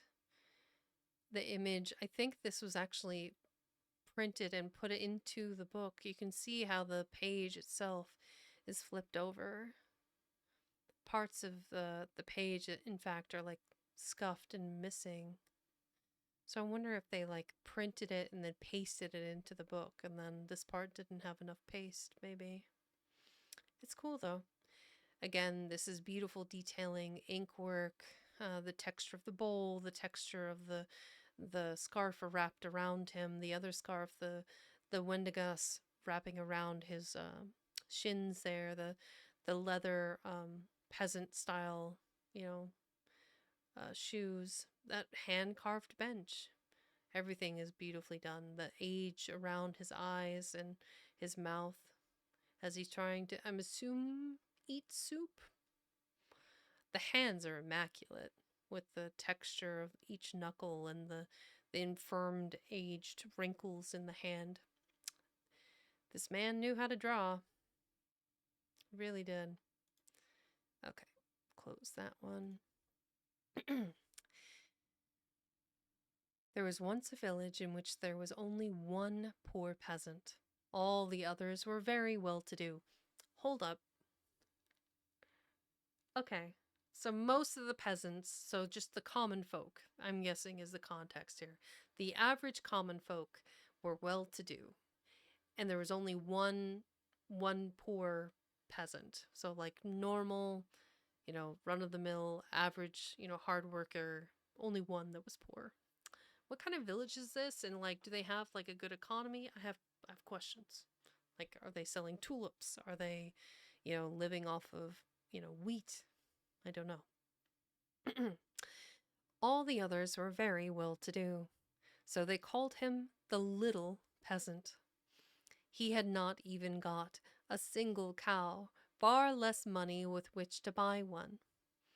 though he and his wife would have been so glad to possess one. One day he said to his wife, "Look here, I have a good idea. There is my godfather, the joiner. He shall make us a wooden calf and paint it brown so that it looks like a real one, and perhaps some day it will grow into a cow." This plan pleased his wife, so his godfather, the joiner, cut out and carved the calf and painted it properly, and made its head bent down to look as if it were eating. Next morning, when the cows were driven out, the little peasant called the cowherd in and said, "Look here, I have a little calf, but it's very small and has to be carried." The cowherd said, "All right," took it in his arms, carried it to the meadow, and put it down in the grass. The calf stood there all day and appeared to be eating, and the cowherd said, "It will soon be able to walk by itself. See how it eats." In the evening, when he was going home, he said to the calf, "If you can stand there all day and eat your fill, you may just walk home on your own legs. I don't mean to carry you." But the little peasant was standing by his door waiting for the calf, and when the cowherd came through the village without it, he at once asked where it was. The cowherd said, "It is still standing there. It would not stop eating to come with us." The little peasant said, "But I must have my little calf back." So they went back together to the field, but someone had stolen the calf in the meantime, and it was gone. The cowherd said, "It must have run away." But the little peasant said, "Nothing of the kind," and he took the cowherd up before the bailiff, who condemned him for his carelessness to give the little peasant a cow in place of his lost calf. So at last, the little peasant and his wife had the long wished for cow. They were delighted, but they had no fodder and could not give it anything to eat. So very soon they had to kill it. That escalated quickly. I mean, really quickly. They salted the meat, and the man went to the town to sell the hide, intending to buy another calf with the money he got for it. On the way, he came to a mill, on which a raven sat with a broken wing. He took it up out of pity, and wrapping it in the hide. Such a storm of wind and rain came on them, he could go no further, so he went into the mill to ask for shelter. Only the miller's wife was at home, and she said to the little peasant, "You may lie down in the straw there," and she gave him some bread and cheese to eat. The little peasant ate it, and then lay down with the hide by his side. The miller's wife thought, "He is tired and won't wake up." Soon after, a priest came in, and he was made very welcome by the woman, who said, "My husband is out, so we can have a feast." The little peasant was listening, and when he heard about the feast, he was much annoyed, because bread and cheese had been considered good enough for him. The woman then laid the table and brought out a roast joint, salad, cake, and wine. They sat down, but just as they were beginning to eat, somebody knocked at the door. The woman said, "Good heavens, that is my husband. Why would he knock?" Why would he knock? I don't know. She quickly hid the joint in the oven, the wine under the pillow, the salad on the bed, and the cake under the bed. And last of all, she hid the priest in the linen closet, or linen chest. Can we talk about hiding the salad on the bed? What? How? Okay. Then she opened the door for her husband and said, "Thank heaven you are back. The world might be coming to an end with such a storm as there is." The miller saw the little peasant lying on the straw and said, "What is that fellow doing there?" "Oh," said his wife, "the poor fellow came in the middle of the storm and asked for shelter, so I gave him some bread and cheese and told him he might lie on the straw." "He's welcome as far as I am concerned," said the man, "but get me something to eat, wife. I'm very hungry." His wife said, "I have nothing but bread and cheese." Anything will please me, said the man. Bread and cheese is good enough. And his eyes falling on the little peasant, he said, Come along and have some too. The little peasant did not wait for a second bidding, but got up at once and they fell to. The miller noticed the hide on the floor in which the raven was wrapped and said, What have you got there? I have a soothsayer there, answered the little peasant. Can he prophesy something to me? Asked the miller. Why not? Answered the little peasant, but he will only say 4 things. The 5th he keeps to himself. The miller was inquisitive and said, Let me hear one of his prophecies. The little peasant squeezed the raven's head and made him croak. The little miller asked, What did he say? The little peasant answered, First, he said that there was a bottle of wine under the pillow. That's a bit of luck, said the miller, going to the pillow and finding the wine. What's next? The little peasant made the raven croak again and said, Secondly, he says there is a joint in the oven. That's a bit of luck, said the miller, going to the oven and finding the joint. The little peasant again squeezed the raven to make him prophesy and said, Thirdly, he says, there is some salad in the bed. Well, that's a bit of luck, said the miller, finding the salad.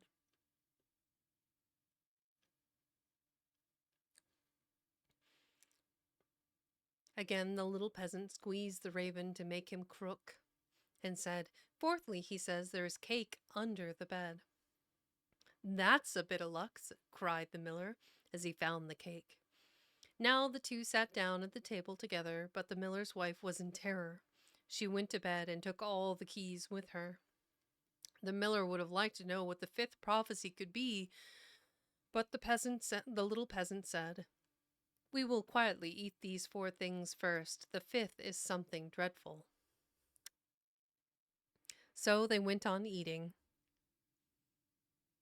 And then they bargained as to how much the miller could pay for the 5th prophecy. And at last they agreed upon 300 thalers. Then again the little peasant squeezed the raven's head and made him crow very loud. The miller said, What does he say? The little peasant answered, He says the devil is hidden in the linen closet. The miller said, The devil will have to go out. And he opened the house door and made his wife give up the keys. The little peasant unlocked the linen chest, and the priest took to his heels as fast as ever he could. The miller said, I saw the black fellow with my own eyes. There was no mistake about it. The little peasant made off at dawn with his 300 thalers. After this, the little peasant began to get on in the world. He built himself a pretty new house, and the other peasants said he must have been where the golden snow falls and where one brings home gold in bushels. Then he was summoned before the bailiff to say where he got all his riches. He answered, I sold my cowhide in the town for 300 thalers. When the other peasants heard this, they all wanted to enjoy the same good luck, so they ran home, killed their cows, and took the hides off to get the same price for them. Crazy.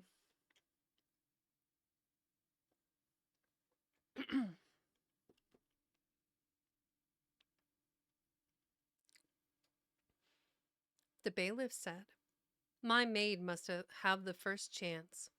When she reached the town, the buyer only gave her 3 thalers for the hide, and he did not even give the others so much, for he said, What on earth am I to do with all these hides? Now the peasants were enraged at the little peasant for having stolen a march upon them, and to revenge themselves they had him up before the bailiff and accused him of cheating. The innocent little peasant was unanimously condemned to death. He was to be put into a cask full of holes and rolled into the water. He was led out, and a priest was brought to read a mass, and all the people had to stand at a distance. As soon as the little peasant looked at the priest, he knew he was the man who had been at the miller's. He said to him, I saved you out of the chest. Now you must save me out of the cask. Just then, a shepherd came by driving a flock of sheep, and the little peasant knew that he had long wanted to be bailiff himself. So he called out as loud as he could, No, I will not, and if all the world wished it, I would not. The shepherd, who heard what he said, came and asked, What's the matter? What will you not do? The little peasant said, They want to make me bailiff if I will sit in this cask, but I won't. If that is all, said the shepherd, I will get into the cask myself. The little peasant said, If you will get into the cask, you shall be made bailiff. The shepherd was delighted and got in, and the little peasant fastened down the cover upon him. The flock of sheep he took for himself and drove them off. Then the priest went back to the peasants and told them the mass was said, so they went and rolled the cask into the water. When it began to roll, the shepherd cried out, I am quite ready to be bailiff. The peasants thought that it was only the little peasant crying out, and they said, Very likely, but you must go and look about you down below first. And they rolled the cask straight into the water. Thereupon they went home, and when they entered the village, what was their surprise to meet the little peasant calmly driving a flock of sheep before him, as happy as could be. They cried, Why, you little peasant, how do you come here again? How did you get out of the water? Well, said the little peasant, I sank deep, deep down till I touched the bottom. Then I knocked the head of the cask off, crept out, and found myself in a beautiful meadow, in which numbers of lambs were feeding, and I brought this flock back with me. The other peasants said, Are there any more? Oh, yes, plenty, answered the little peasant, more than we should know what to do with. Then the other peasants planned to fetch some of these sheep for themselves. They would each have a flock. But the bailiff said, I go first. They all ran together to the water. The sky just then was flecked with little fleecy clouds, and they were reflected in the water. When the peasants saw them, they cried, Why, there they are! We can see the sheep below the water. The bailiff pressed forward and said, I will be the first to go down to look about me. I will call you if it is worth while. So he sprang into the water with a great splash. There he is diving into the water here. Look at how absurd this is. Everybody's just jumping in. His hat's falling off. He's holding a rake for some reason. Knocking about the... This is wild.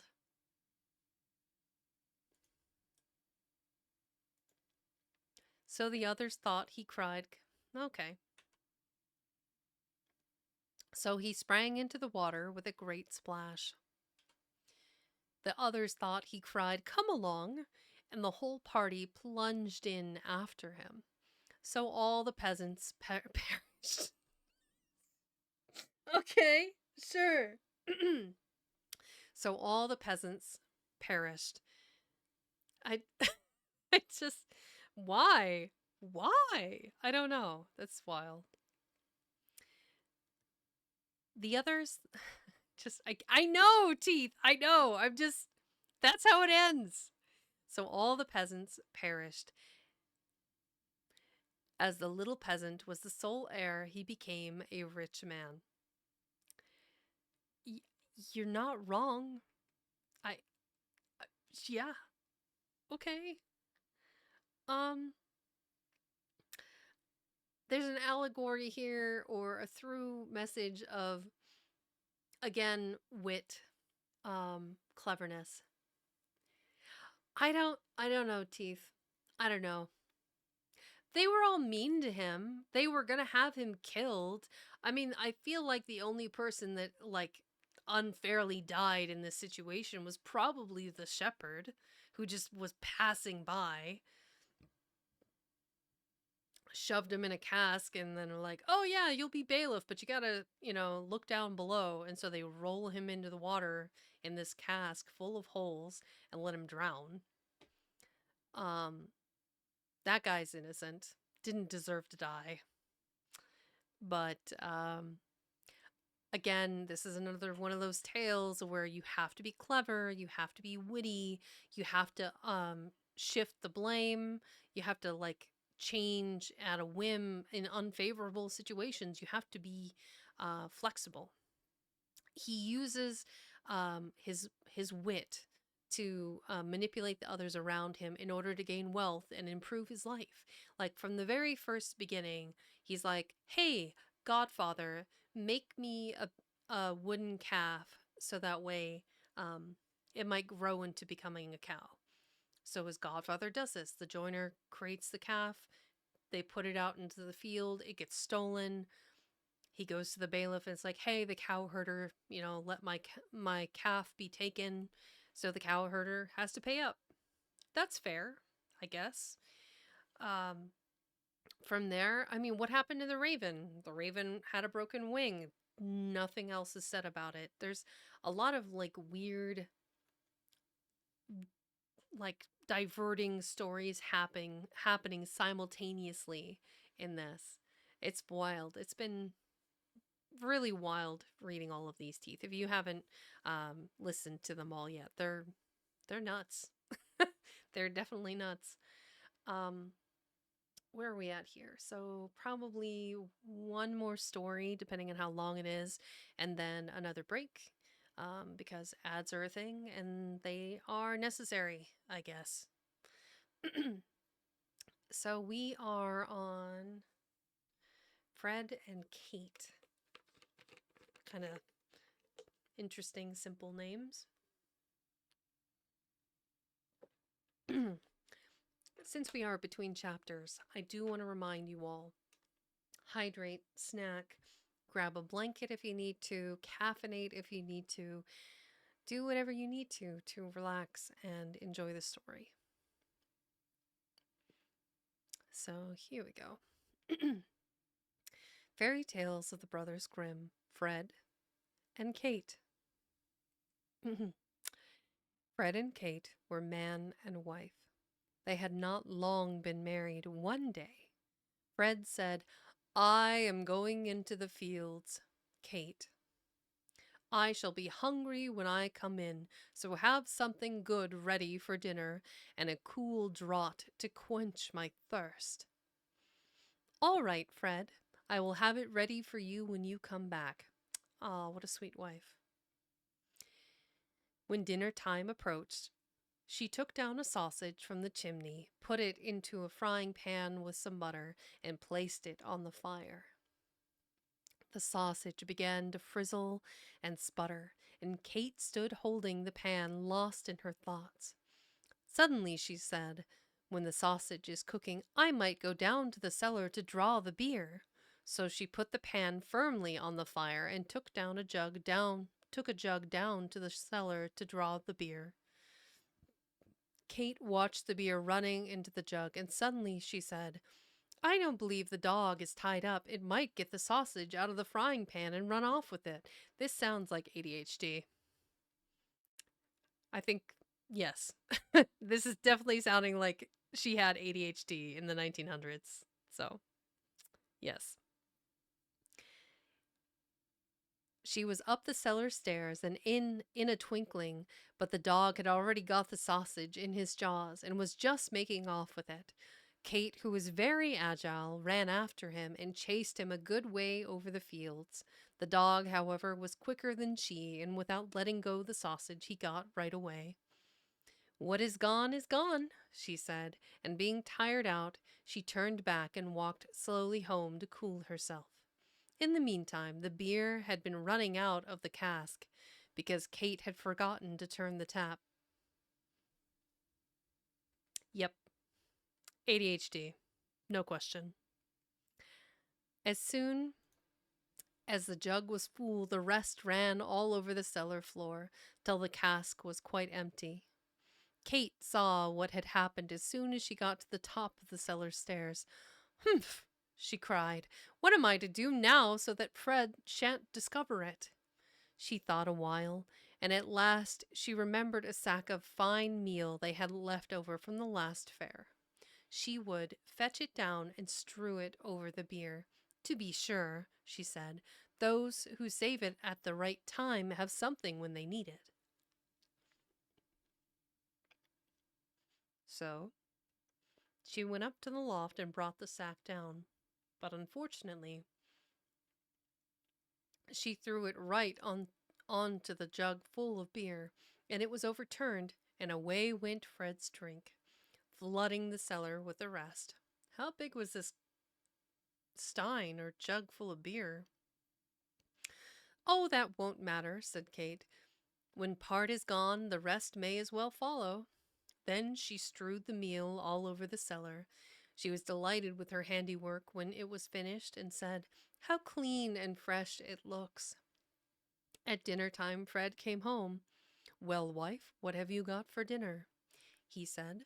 Oh, Fred, she answered, I was frying you a sausage, but while I went down to draw the beer, the dog got it. And while I ran after the dog, the beer ran out of the cask. Then when I was going to dry up the beer with the meal, I knocked the jug over. But never mind.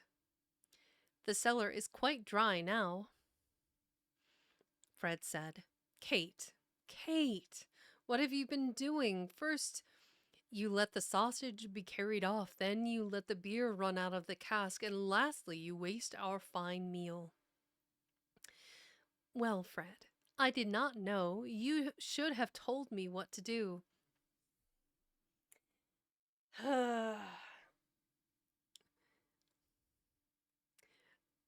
No, you should have told me what to do.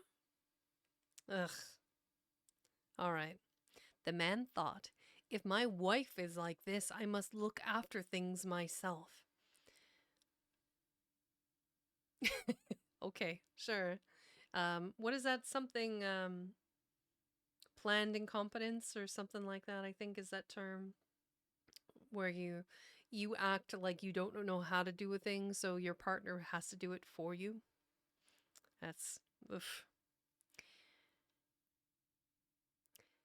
Now he had saved a nice now he had saved a nice little sum of money, which he changed into gold, and said to Kate, Do you see these yellow counters? I'm going to put them in a pot and bury them underneath the cow's manger in the stable. Don't you meddle with them, or it will be the worse for you. And she said, Oh no, Fred, I won't. Now, when Fred had gone out, several peddlers came into the village with earthen pots and pans for sale. They asked the young wife if she had nothing to give in exchange for them. Oh, good people, said Kate, I have no money and I can't buy anything, but if some yellow counters would be any good to you, I might do some business. Yellow counters? Why not? You might as well show them to us, said the men. You must go into the stable and dig under the cow's manger, and you will find the yellow counters. I dare not go with you.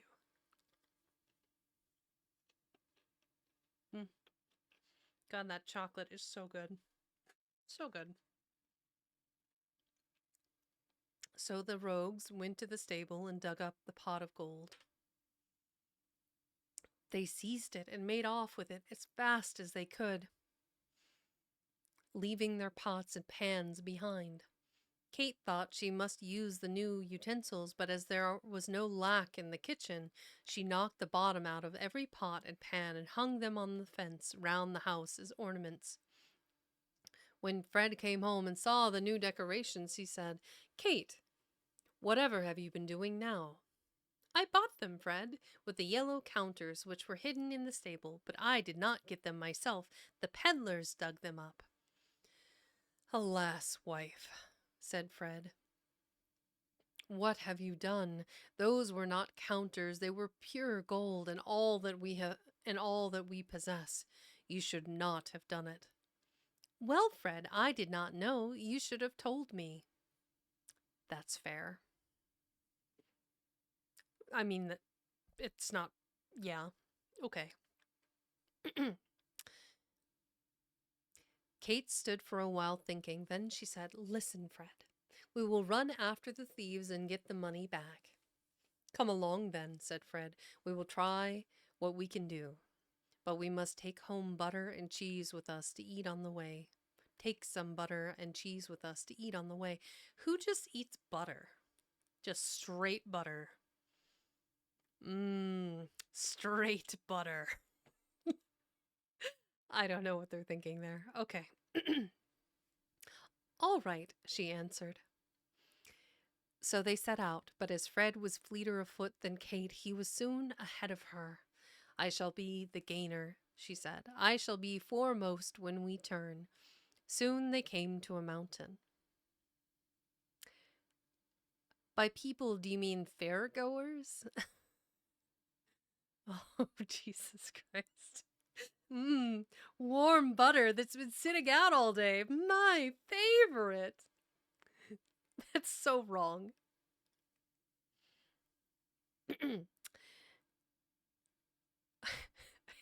I need a second. That's just so wrong. Okay. Do I have a sound effect for this? I don't know.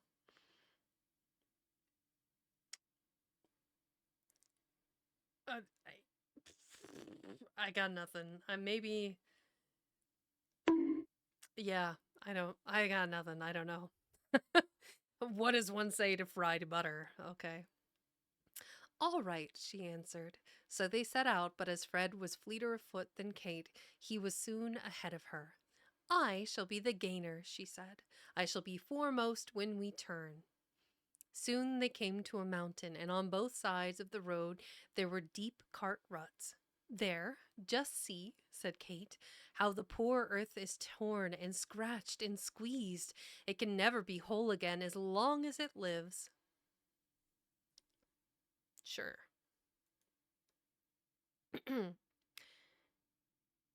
Then, out of the kindness of her heart, she took the butter and smeared the ruts right and left, so they might not be torn by the wheels. As she was stooping in this compassionate act, one of the cheeses fell out of her pocket and rolled down the hill.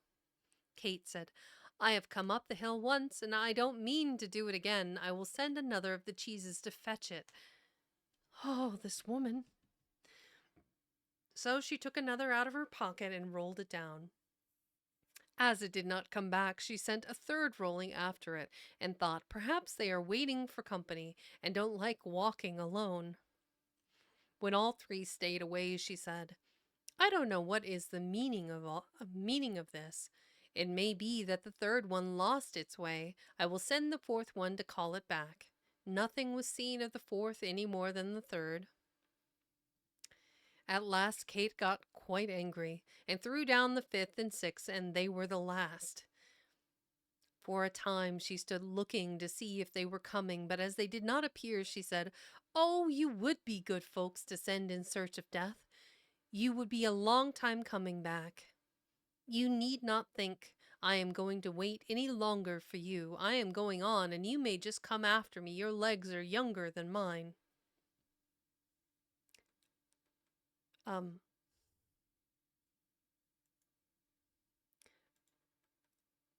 when did cheese get legs? I, okay, sure. So Kate went on and caught up Fred, who had stopped because he wanted something to eat. "Now give me the food you brought with you." She handed him some dry bread. "What has become of the butter and cheese?" said the man.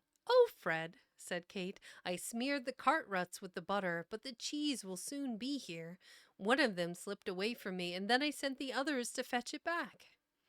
Then said Fred, "You should not have wasted the butter, Kate, or sent the cheeses rolling down the hill." "Well, Fred, you ought to have told me so," said Kate. So they ate the dry bread together, and Fred said, "Did you lock up the house, Kate, before you came away?" "No, Fred, you should have told me sooner." Her husband said, "Well, then, go home and lock up the house before we go any further, and bring something else to eat. I will wait for you here." So Kate went, and she thought to herself, as Fred wants something else to eat, I suppose he does not like bread and cheese. I will make him some dried apples and a jug of vinegar to drink. Ugh. Just straight vinegar. Ugh. This woman is something else. Then she bolted the upper half of the door, but she lifted the lower part from its hinges. Sweet Jesus, Kate.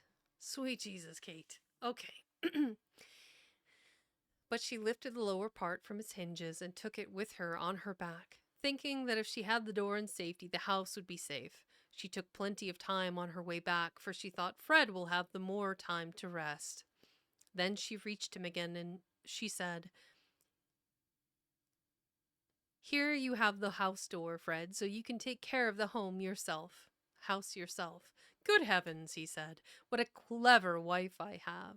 She bolts the upper part of the door and lifts the lower part off its hinges so that anything may run in and out. It's too late to go back to the house now, but as you have brought the door so far, you may just carry it further. I will carry the door, Fred, she said, but the apples and the jug of vinegar are too heavy. I will hang them on the door, and it may carry them. They now went into the wood to look for the rogues, but they did not find them. As it was dark, they climbed up a tree to spend the night there. They had hardly settled themselves before the peddlers came up. They were the sort of people who take away things which should not be taken, and who find things before they are lost. They lay down just under the tree in which Fred and Kate were. They lighted a fire and began to divide their booty. Fred got down at the other side of the tree and picked up a lot of stones with which he meant to kill the thieves. The stones did not hit them, however, and the rogue said, It will soon be day. The wind is blowing down the pine cones. Kate still had the door on her back, and she thought it was the dried apples which made it so heavy, so she said, Fred, I must throw down the apples. No, Kate, not now, he answered. They would betray us. But Fred, I must, they are so heavy. Well, let them go then, in the name of fortune, he cried, and down rolled the apples. And the peddler said, The leaves are falling. A little later, finding that the door still pressed very heavily, Kate said, Fred, I must pour away the vinegar. Now, Kate, not now. No, Kate, not now, it would betray us. But Fred, I must, it is terribly heavy. Well, do it then, if you must, in the name of fortune. So she poured out the vinegar, and the peddlers were sprinkled with it. They said to each other, Why, the dew is falling already. At last Kate thought, Can it be the door that presses so heavily? And she said, Fred, I must throw the door down. No, Kate, not now. It might betray us. But Fred, I must. It weighs me down. No, Kate, hold it fast. Fred, it's slipping. I must let it fall. Well, let it fall then, in the devil's name.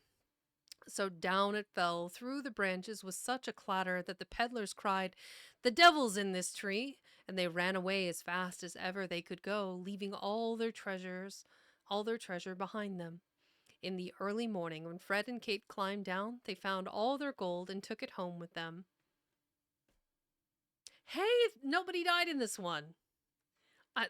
The takeaway, nobody died. Hooray! Whoosh. Let's go ahead and have that break since I've got like 30 seconds left and I'm out of snoozes. And then when we come back, we'll like recap that story moral, and then we'll get started on the next one. So be right back.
And we're back. So, we are in like the last few stories here. We have Sweetheart Roland, the Snowdrop, the Pink, and Clever Elsa. I'm not sure if we'll get to the last two or not. It'll just kind of depends on how things go in the next 45 minutes. But as a friendly reminder, and that'll be the last ad, by the way, as a friendly reminder, please, if you need a snack, grab a snack. If you need to hydrate, hydrate. Stay hydrated. Get Drink water. Become moist. Yep. I love that one. But just as a friendly reminder, stay hydrated, snack, curl up with a blanket, relax. I appreciate every single one of you stopping by to listen. And those that are new today, like Bone Caller, or there was Is 666777, or there was another Elvis, the gamer. Um, thank you. Thank you for listening. Okay, we are on to the next story. It occurs to me that the the little icon of the tiger is kind of covering up the thing. So let me shrink him down just a little bit more. Da da da. He looks so cute though. I love him. I love him so much. Ah. Okay. There we go. Lock him down. Ba-doop. There we go. The creator of this widget, I saw there's another creator that was using, I think, the bunny version of this widget. Um, I talked to them, and I believe sometime in the next couple weeks they're going to be sending me the file without the hydrangeas or the random cactus. So it'll just be the tiger with the bow and the cute little scrolling widget. I just love it. It's so cute. It's just like the flowers don't really go with anything else thematically. Okay. Let's see here. We are on. Okay. Fairy Tales of the Brothers Grimm, Sweetheart Roland. Before we get into this, I just want to say this picture is gorgeous. Let's see. Pull that up here. We saw. There we go. Look at her. She's giving. I can't remember what her name was. The incredibly beautiful dancer from The Hunchback of Notre Dame, the one that Roland was obsessed with. What was her name, Brain?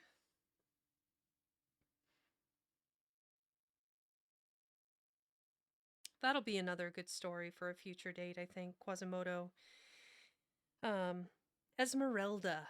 Yes, yes. That would be another good story. She's giving Esmeralda with little witchy vibes, though it does look like she's holding something bleeding, like a severed head. Scary. I don't remember Esmeralda being quite so frightening. The maiden fetched the magic wand, and then she took her stepsister's head and dropped 3 drops of blood from it. Okay. Well, we'll just see how this goes. Beautiful artwork. So obsessed. Sweetheart Roland. Once upon a time, there was a woman who was a real witch, and she had 2 daughters. One was ugly and wicked, but she loved her because she was her own daughter. Noticing a theme here. The other was good and lovely, but she hated her for she was only her stepdaughter. Rude? I mean, stepchildren need love too. Just rude. Just wait quietly, my child, said her mother. You shall have it. Oh, okay, I skipped a. Okay. The other was good and lovely, but she hated her for she was only her stepdaughter. Now, This stepdaughter had a beautiful apron which the other daughter envied, and she said to her mother that ha- have it she must and would. Just wait quietly, my child, said her mother. You shall have it. Your stepsister has long deserved death, and tonight when she is asleep I will go and chop off her head. Only take care to lie on the further side of the bed against the wall and push her well to this side. Now all this would certainly have come to pass if the poor girl had not been standing in a corner and heard what they said. She was not even allowed to go near the door all day, and when bedtime came, the witch's daughter got into bed first, so as to lie at the further side. But when she was asleep, the other gently changed places with her, and put herself next to the wall. In the middle of the night, the witch crept up, holding an axe in her right hand, while her left she felt if there was anyone there. Then she seized the axe with both hands and struck off her own child's head. When she had gone away, the maiden got up and went to the house of her sweetheart Roland, and knocked at his door. When he came out, she said to him, Listen, dear Roland, we must quickly fly. My stepmother tried to kill me, but she hit her own child instead. When day comes and she sees what she has done, we shall be lost. But, said Roland, you must first steal her magic wand, or we shall not be able to escape if she comes after us. That's pretty reasonable, Roland. The maiden fetched the magic wand, and then she took her stepsister's head and dropped 3 drops of blood from it. 1 by the bed, 1 in the kitchen, and 1 on the stairs. Oh. Excuse me. Nobody heard that? That didn't happen. After that, okay. 1 by the bed, 1 in the kitchen, and 1 on the stairs. After that, she hurried away with her sweetheart Roland. When the old witch got up in the morning, she called her daughter in order to give her the apron, but she did not come. Then she called, Where art thou? Here on the stairs, answered 1 drop of blood. The witch went on to the stairs, but saw nothing, so she called again, Where art thou? Where art thou? Here in the kitchen, warming myself, answered the 2nd drop of blood. The witch went into the kitchen, but found nothing. Then she called again, Where art thou? Here in bed, sleeping, answered the 3rd drop of blood. So she went into the bedroom, and there she found her own child, whose head she had chopped off herself. The witch flew into a violent passion and sprang out of the window. As she could see for many miles around, she soon discovered her stepdaughter hurrying away with Roland. That won't be any good, she cried. However far you may go, you won't escape me. She put on her 7-league boots, and before long she overtook them. When the maiden saw her coming, she changed her sweetheart into a lake with the magic wand, and herself into a duck swimming in it. The witch stood on the shore and threw breadcrumbs into the water, and did everything she could think of to entice the duck ashore. But it was all to no purpose, and she was obliged to go back at night without having accomplished her objective. Okay. When she had gone away, the maiden and Roland resumed their own shapes, and they walked the whole night till break of day. All I can think of is like the Wonder Twins, when they're like, they put their rings together and like, form of a bucket of water, shape of a duck, and then they become those things. Anyway, I've seen a lot of cartoons in my day. I'm sorry. Then the maiden, when she had gone away, the maiden and Roland resumed their own shapes, and they walked the whole night till break of day. Then the maiden changed herself into a beautiful rose in the middle of a briar hedge, and Roland into a fiddler. Before long, the witch came striding along and said to the fiddler, "Good fiddler, good fiddler, may I pick this beautiful rose?" "By all means," he said, "and I will play to you." As she crept into the hedge in great haste to pick the flower, for she knew well who the flower was, Roland began to play, and she had to dance, whether she liked or not, for it was a magic dance. The quicker he played, the higher she had to jump, and the thorns tore her clothing to ribbons and scratched her till she bled. He would not stop a moment, so she had to dance till she fell down dead. Sure. When the maiden was freed, let's look at this picture real quick. So this is the evil witch missing a shoe. I'm assuming jumping up and down to get the rose. Is that what that is supposed to be? Is a rose? It looks like a shoe. She's definitely being torn to shreds by the brambles, though. I don't see. So that's her shoe there, shoe over here. I don't see the rose in this picture. I don't know. Wild. When the maiden was freed from the spell, Roland said, "Now I go to my father and order the wedding. Then I will stay here in the meantime," said the maiden, "and so that no one shall recognize me while I am waiting, I will change myself into a common red stone."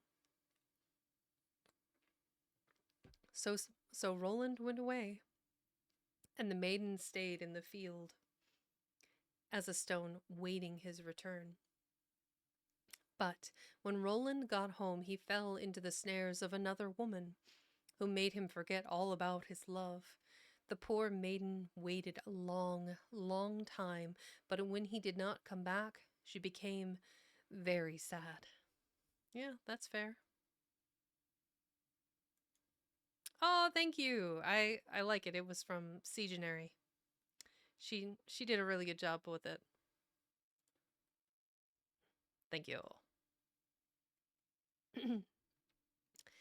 uh Now it so happened that a shepherd. Okay. But when Roland got home, he fell into the snares of another woman, who made him forget all about his love. The poor maiden waited a long, long time, but when he did not come back, she seemed very sad, and changed herself into a flower, and thought, "Somebody at least will tread upon me." Sure. Well, let's go with that. Now it so happened that a shepherd was watching his sheep in the field, and saw the flower, and he picked it because he thought it was so pretty. He took it home and put it carefully away in a chest. From that time forward, a wonderful change took place in the shepherd's hut. When he got up in the morning, all the work was done. The tables and benches were dusted, the fire was lighted, and the water was carried in. At dinner time, when he came home, the table was laid and a well-cooked meal stood ready. He could not imagine how it all came about, but he never saw a creature in his house, and nobody could be hidden in the tiny hut. He was much pleased at being so well served, but at last he got rather frightened, and went to a wise woman to ask her advice. The wise woman said, "There is magic behind it. You must look carefully about the room early in the morning, and whatever you see, throw a white cloth over it, and the spell will be broken." The shepherd did what she told him, and next morning, just as the day broke, he saw his chest open and the flower come out. So he sprang up quickly and threw a white cloth over it. Immediately the spell was broken, and a lovely maiden stood before him, who confessed that she had been the flower, and it was she who had done all the work of his hut. She also told him her story, and he was so pleased with her that he asked her to marry him. But she answered, "No, I want my sweetheart Roland, and though he has forsaken me, I will always be true to him."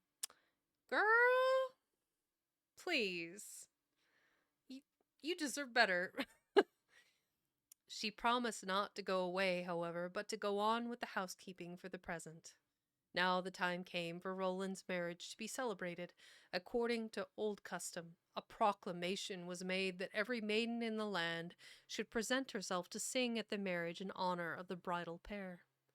When the faithful maiden heard this, she grew very sad, so sad that she thought her heart would break. She had no wish to go to the marriage, but the others came and fetched her. But each time, as her turn came to sing, she slipped behind the others till she was the only one left, and she could not help herself. As soon as she began to sing and her voice reached Roland's ears, he sprang up and cried, "That is the true bride, and I will have no other." Everything that he had forgotten came back, and his heart was filled with joy. So the faithful maiden was married to her sweetheart Roland. All her grief and pain were over, and only happiness lay before her. Sure. Okay. Why not? So when he came under the power of this other woman, I'm guessing it was literally like he was magic to forget his wife or his bride. Just kind of absurd. I think there it could be construed that this is a story about true love, and despite Roland being apart from her and being bewitched by this other woman, um, she stayed true to him, and even though had another offer on the table to like stay with this man that she took care of, um, she stayed true. And when it came to be that she had to like be before him, her voice singing unlocked the spell and allowed him to remember her and brought his true love back to him. I guess. Sure, I don't know. This is Grimm's Fairy Sales. It's been a wild ride, but yeah, I'll take that. I'll take that for what it is. Sure. Okay. The next one is the Snowdrop. Now, this one's a little bit interesting because there's a lot of similarities to this one and Snow White, but there are some differences. Um, we'll get into that. Like, we're talking Evil Queen, Looking Glass, sending the daughters to pretty, blah, blah, blah. I only have a little bit of coffee left. I'll finish it now.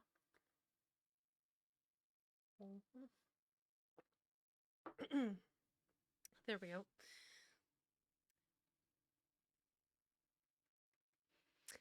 Fairy Tales of the Brothers Grimm. Snowdrop. It was the middle of winter and the snowflakes were falling from the sky like feathers. Now, so Mother Hulda was, making her bed. That's a hearken to the first story in today's episode. Now a queen sat sewing at a window framed in black ebony, and as she sewed, she looked out upon the snow.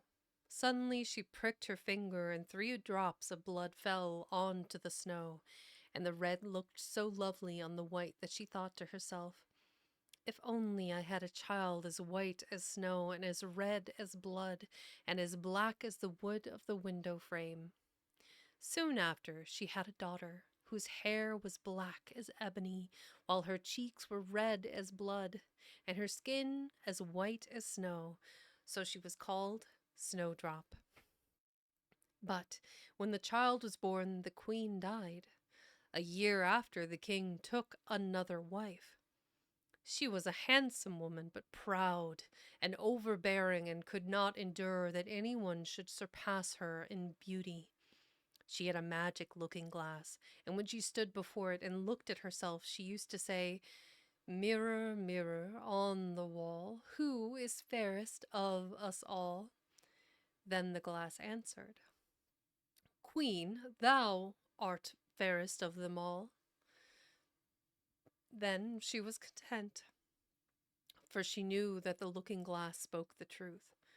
But Snowdrop grew up and became more and more beautiful, so that when she was 7 years old, she was as beautiful as the day and far surpassed the queen. Once, when she asked her glass,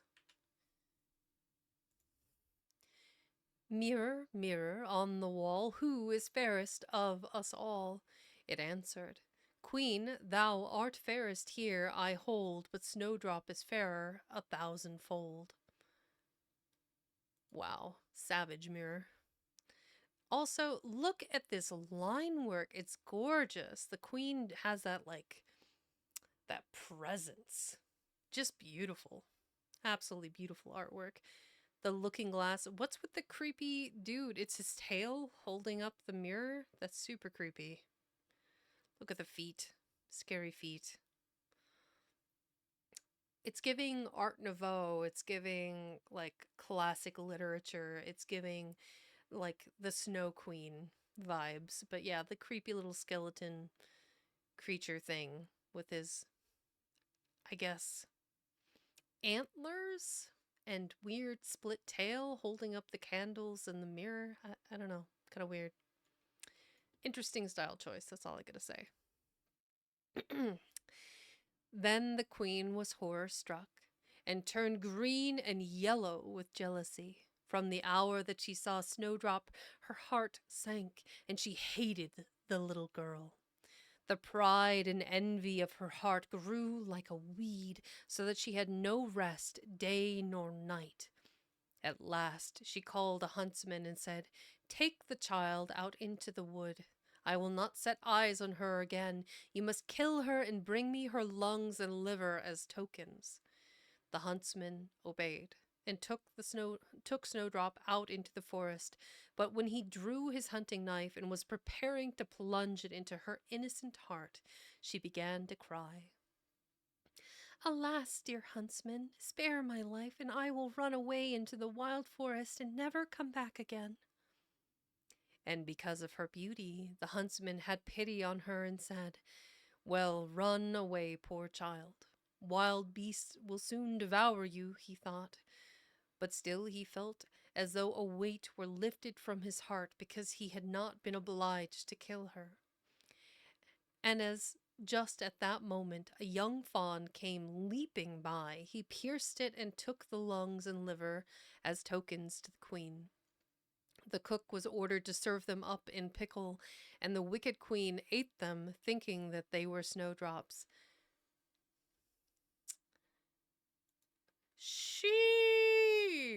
The queen was fully prepared to eat this child's organs. That is nuts. Absolutely nuts.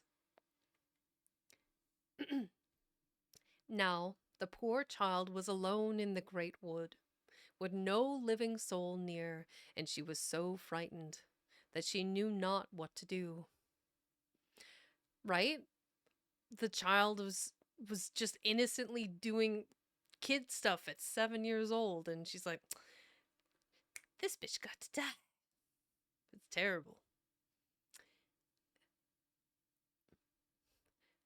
Now the poor child was alone in the great wood, with no living soul near, and she was so frightened that she knew not what to do. Then she began to run, and ran over the sharp stones and through the brambles, while the animals passed her by without harming her. She ran as far as her feet could carry her till it was nearly evening, when she saw a little house and went in to rest. Inside, everything was small, but as neat and clean as could be. A small table covered with a white cloth stood ready with 7 small plates, and by every plate was a spoon, knife, fork, and cup. 7 little beds were ranged against the walls, covered with snow-white coverlets. As Snowdrop was very hungry and thirsty, she ate a little bread and vegetable from each plate, and drank a little wine from each cup. Drinking wine at 7? Okay. Strange. And drank a little wine from each cup, for she did not want to eat up the whole of one portion. Then, being very tired, she lay down in one of the beds. She tried them all, but none suited her. One was too short, another too long, all except the 7th, which was just right. She remained in it, and she remained in it, said her prayers, and fell asleep. When it was quite dark, the masters of the house came in. They were 7 dwarves who used to dig in the mountain for ore. They kindled their lights, and as soon as they could see, they noticed that someone had been there, for everything was not in the order which they had left it. The first said, "Who has been sitting in my chair?" The second said, "Who has been eating off my plate?" The third said, Who has been nibbling my bread? The fourth said, "Who has been eating my vegetables?" The fifth said, Who has been using my fork? The sixth said, Who has been cutting with my knife? The seventh said, "Who has been drinking out of my cup?" Don't ask me to repeat any of those voices in any context ever. I have no idea. I lost myself after the third one. Then the first looked and saw a slight impression on his bed and said, "Who has been treading on my bed?" The others came running up and said, "And mine, and mine, and mine."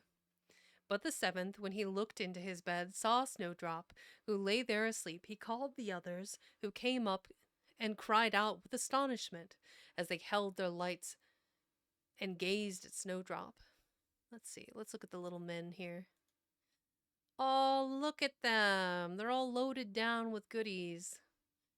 Is that fish? This guy's got fish in his basket. This dude's got like a crazy hat. I'm guessing berries, some various fishing poles. They were out fishing, I guess. In the evening, the 7 dwarves came back. Rocking slippers, walking around in the forest in just slippers. All right, buddy, have at it. Heavens, what a beautiful child, they said, and they were so delighted that they did not wake her up, but left her asleep in bed. And the 7th dwarf slept with his comrades an hour with each all through the night. That everybody doesn't sleep well. I don't know how, like, that scenario was like, oh, I'm gonna sleep in his bed for an hour, his bed for an hour, his bed for an hour. ¿Por qué? What? Okay. And the 7th dwarf slept with his comrades an hour with each all through the night. When morning came, Snowdrop woke up, and when she saw the 7 dwarfs, she was frightened. But they were very kind and asked her name. "I am called Snowdrop," she answered. "How did you get into our house?" they asked. Then she told them how her stepmother had wished to get rid of her, how the huntsman had spared her life, and how she had run all day till she had found the house.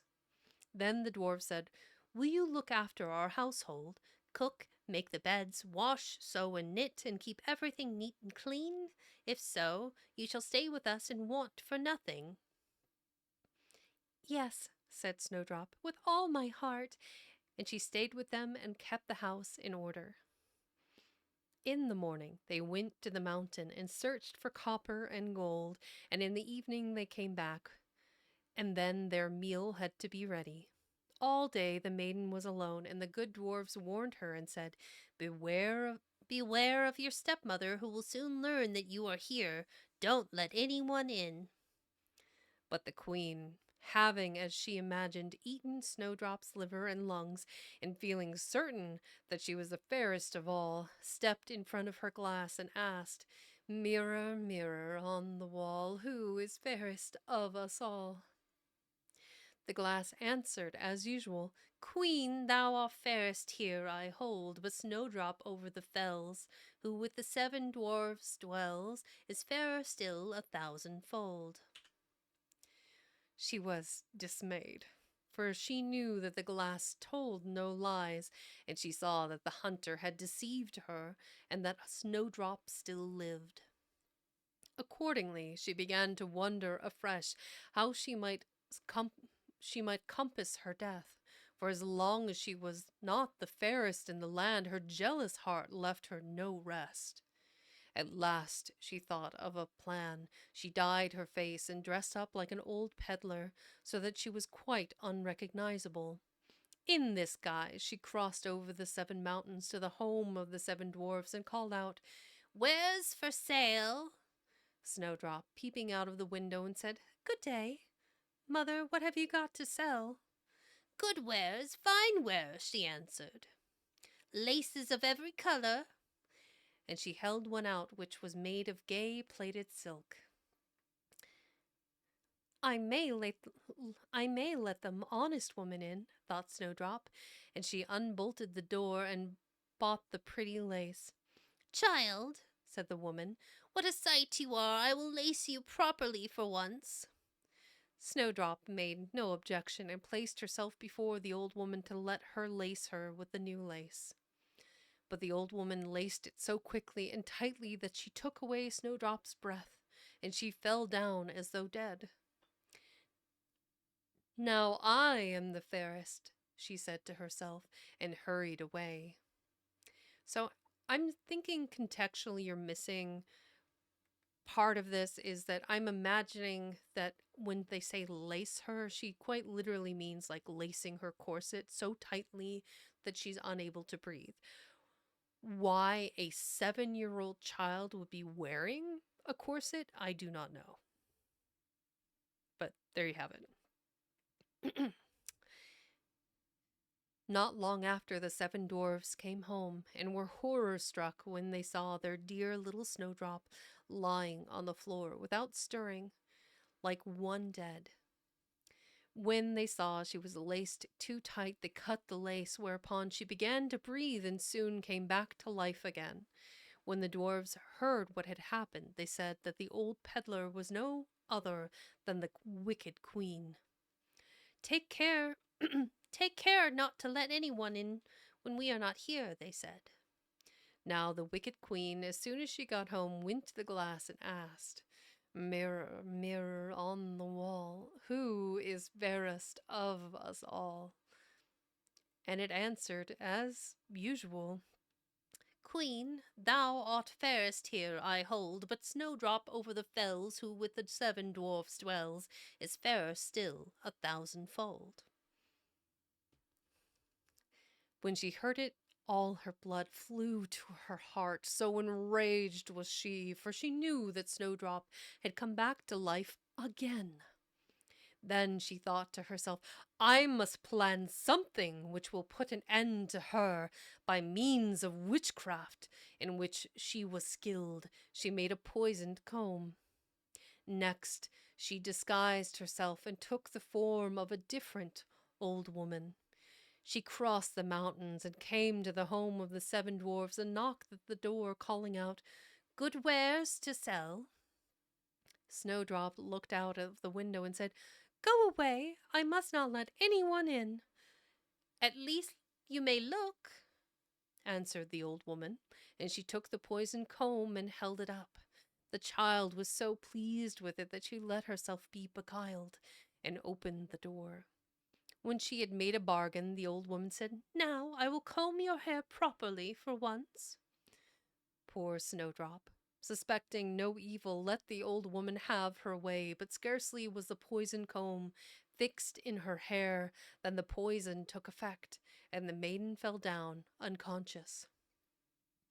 'You paragon of beauty,' said the wicked woman, 'now it is all over with you,' and she went away.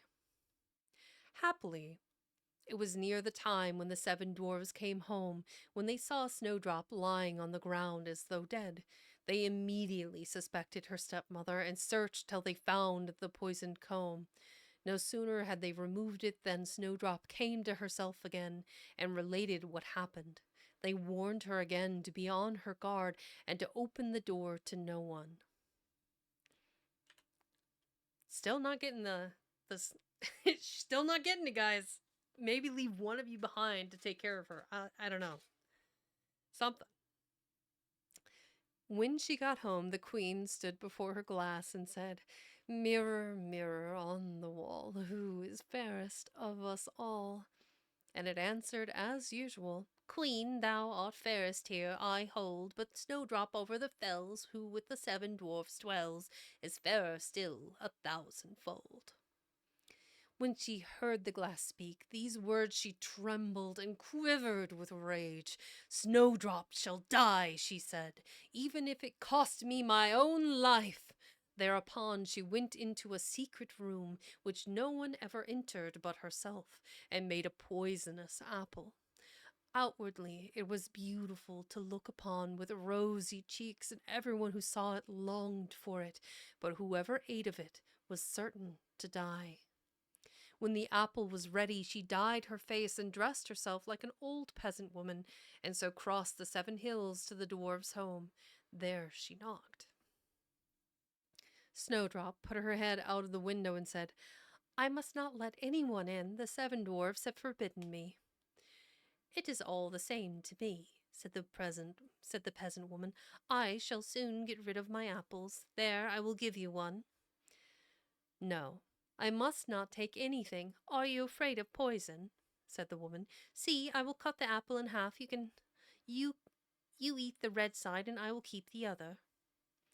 Now the apple was so cunningly painted that the red half alone was poisoned. Snowdrop longed for the apple, and when she saw the peasant woman eating, she could not hold out. She could hold out no longer, stretched out her hand, and took the poisoned half. Scarcely had she put a bit into her mouth than she fell dead to the ground. The queen looked with a fiendish glance and laughed aloud. "White as snow, red as blood, and black as ebony. This time the dwarves cannot wake you up again." And when she got home and asked the looking-glass, "Mirror, mirror on the wall, who is fairest of us all?" it answered at last, "Queen, thou art fairest of them all." Then her jealous heart was at rest, as much at rest as a jealous heart can be. The dwarves, when they came at evening, found Snowdrop lying on the ground, and not a breath escaped her lips, and she was quite dead. They lifted her up and looked to see whether any poison was to be found, unlaced her dress, combed her hair, washed her with wine and water, but it was no use. Their dear child was dead. They laid her on a bier, and all 7 sat down and bewailed her and lamented over her for 3 whole days. Then they prepared to bury her, but she looked so fresh and living, and still had such beautiful rosy cheeks, that they said, "We cannot bury her in the earth. We cannot bury her in the dark earth." And so they had a transparent glass coffin made, so that she could be seen from every side, laid her inside, and wrote on it in letters of gold her name and how she was a king's daughter. Then they set the coffin out on the mountain, and one of them always stayed by and watched it. And the birds came too, and mourned for Snowdrop, first an owl, then a raven, and lastly a dove. Now Snowdrop lay a long, long time in her coffin, looking as though she were asleep. It happened that a prince was wandering in the wood, and came to the home of the 7 dwarfs to pass the night. He saw the coffin on the mountain, and lovely Snowdrop inside, and read what was written in golden letters. Then he said to the dwarfs, "Let me have the coffin. I will give you whatever you like for it." But they said, "We will not give it up for all the gold of the world." Then he said, "Then give it to me as a gift, for I cannot live without Snowdrop to gaze upon, and I will honor and reverence it as my dearest treasure." When he said these words, the good dwarfs pitied him and gave him the coffin. The prince bade his servants carry it on their shoulders. Now it happened that they stumbled over some brushwood, and the shock dislodged the piece of apple from Snowdrop's throat. In a short time she opened her eyes, lifted the lid of the coffin, sat up, and came back to life again completely. "Oh, heaven, where am I?" she asked. The The prince, full of joy, said, "You are with me." And he related what had happened and then said, "I love you better than all the world. Come with me to my father's castle and be my wife." When they said a long, long time passed, I'm going to say 10 years. Minimum 10 years. So she's like 17, 18. Okay? Context. Context matters.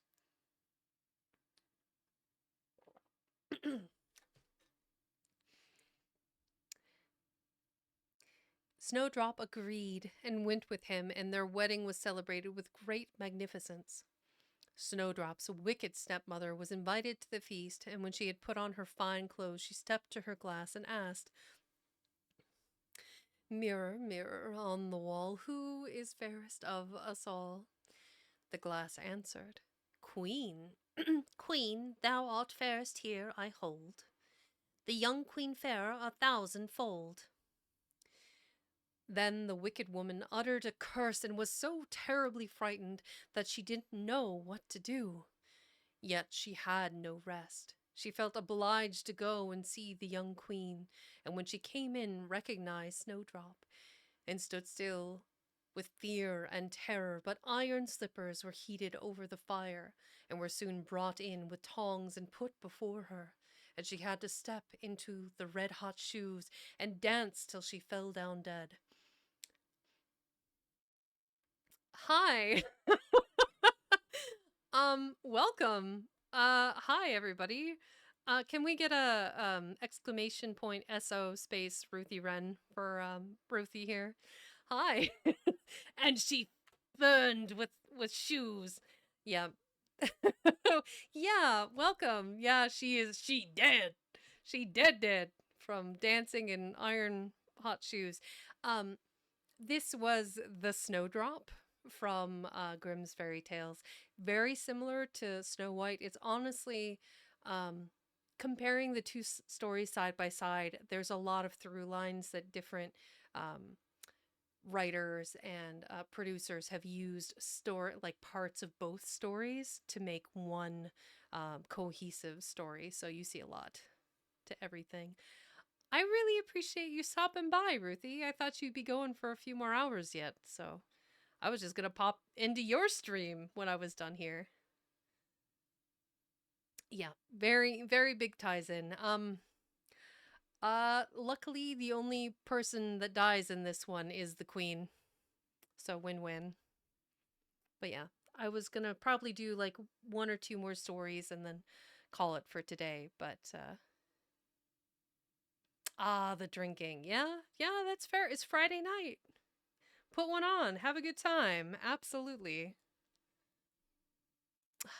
Well, it's been absolute ages, Ruthie, and I was having fun in your stream before I had to step away to do this. So, nice. It's nice seeing you. And thank you for the follow. That was really kind. I appreciate it. For those of you new here or sticking around from the raid, my name is Vexing Cat. I've been doing voice acting and for a number of years, and I started back in October, started reading classical literature and poetry on my stream and my platform to eventually, the goal is I'm going to be directing funds from this project to help libraries and Room to Read, which is an international organization that helps with providing education materials and books to people that don't have access. So, welcome. I appreciate all of you that are popping in, and I'll get cooking on this last story. But as far as welcome, thank you, Kivers. So that was the 31st story in this book called The Snowdrop. And the moral of this particular tale, the takeaway, is that vanity and pride will be one's undoing. I think excessive vanity and pride would probably be a better way to phrase that, because the queen was like, "This 7-year-old girl is prettier than me, so I'm going to send her out with the huntsman and have her killed." And what you don't know from earlier in the story is the huntsman feels bad for Snowdrop, and he kills a young doe instead and brings back the lungs and the liver to the queen, who promptly cooks them and eats them. So context matters. It it was a wild story. This story, I think, has the second least amount of deaths as the ones. Yeah, I think there's only one, and there's been a lot of stories. I'm not 100% sure which one didn't have a death at this point, but this was only one, so that was an improvement. So moving on to the next story here. This one is called The Pink. Now, for context, those of you that are not aware, carnations used to be called pinks, which was long before the color pyrovixen, welcome, long before the color was brought into carnations. Carnations used to only be red and white, and they were called pinks because of the jagged edges of their flower petals, like a pinking shear when you're cutting fabric, the kind of the jagged shaped pinking shears. So I don't know what this story is about, and we'll have to figure out for ourselves what the moral lesson is in it, because I could find no context in which we would find that answer. Let's see. Here we go. Fairy Tales of the Brothers Grimm, The Pink. There was once a queen who had not been blessed with children. As she walked in her garden, she prayed every morning that a son or daughter might be given to her. Then, one day, an angel came and said to her, "Be content. You shall have a son, and he shall be endowed with the power of wishing, so that whatsoever he wishes for shall be granted to him." She hurried to the king and told him the joyful news, and when the time came, a son was born to them, and they were filled with delight. Every morning the queen used to take her little son into the gardens, where the wild animals were kept, to bathe him in a clear, sparkling fountain. It happened one day, when the child was a little older, that as she sat with him on her lap, she fell asleep. The old cook, who knew that the child had the power of wishing, came by and stole it. He also killed a chicken and dropped some of its blood on the queen's garments. Then he took the child away to a secret place, where he placed it out to be nursed. Then he ran back to the king and accused the queen of having allowed her child to be carried off by a wild animal. When the king saw the blood on the queen's garments, he believed the story and was overwhelmed with anger. He caused a high tower to be built, into which neither the sun nor the moon could penetrate. Then he ordered his wife to be shut up in it, and the door walled up. She was to stay there for 7 years without eating or drinking, so as gradually to pine away. But 2 angels from heaven, in the shape of white doves, came to her, bringing food twice a day till the 7 years were ended. Meanwhile, the cook thought, if the child really has the power of wishing and I stay here, I might easily fall into disgrace. So he left the palace and went to the boy, who was then old enough to talk, and said to him, "Wish for a beautiful castle with a garden and everything belonging to it." Hardly had the words passed the boy's lips than all that he had asked for was there. After a time the cook said, "It is not good for you to be so much alone. Wish for a beautiful maiden to be your companion." The prince uttered the wish, and immediately a maiden stood before them, more beautiful than any painter could paint. So they grew very fond of each other and played together, while the old cook went out hunting like any grand gentleman. But the idea came to him one day that the prince might wish to go to visit his father sometime,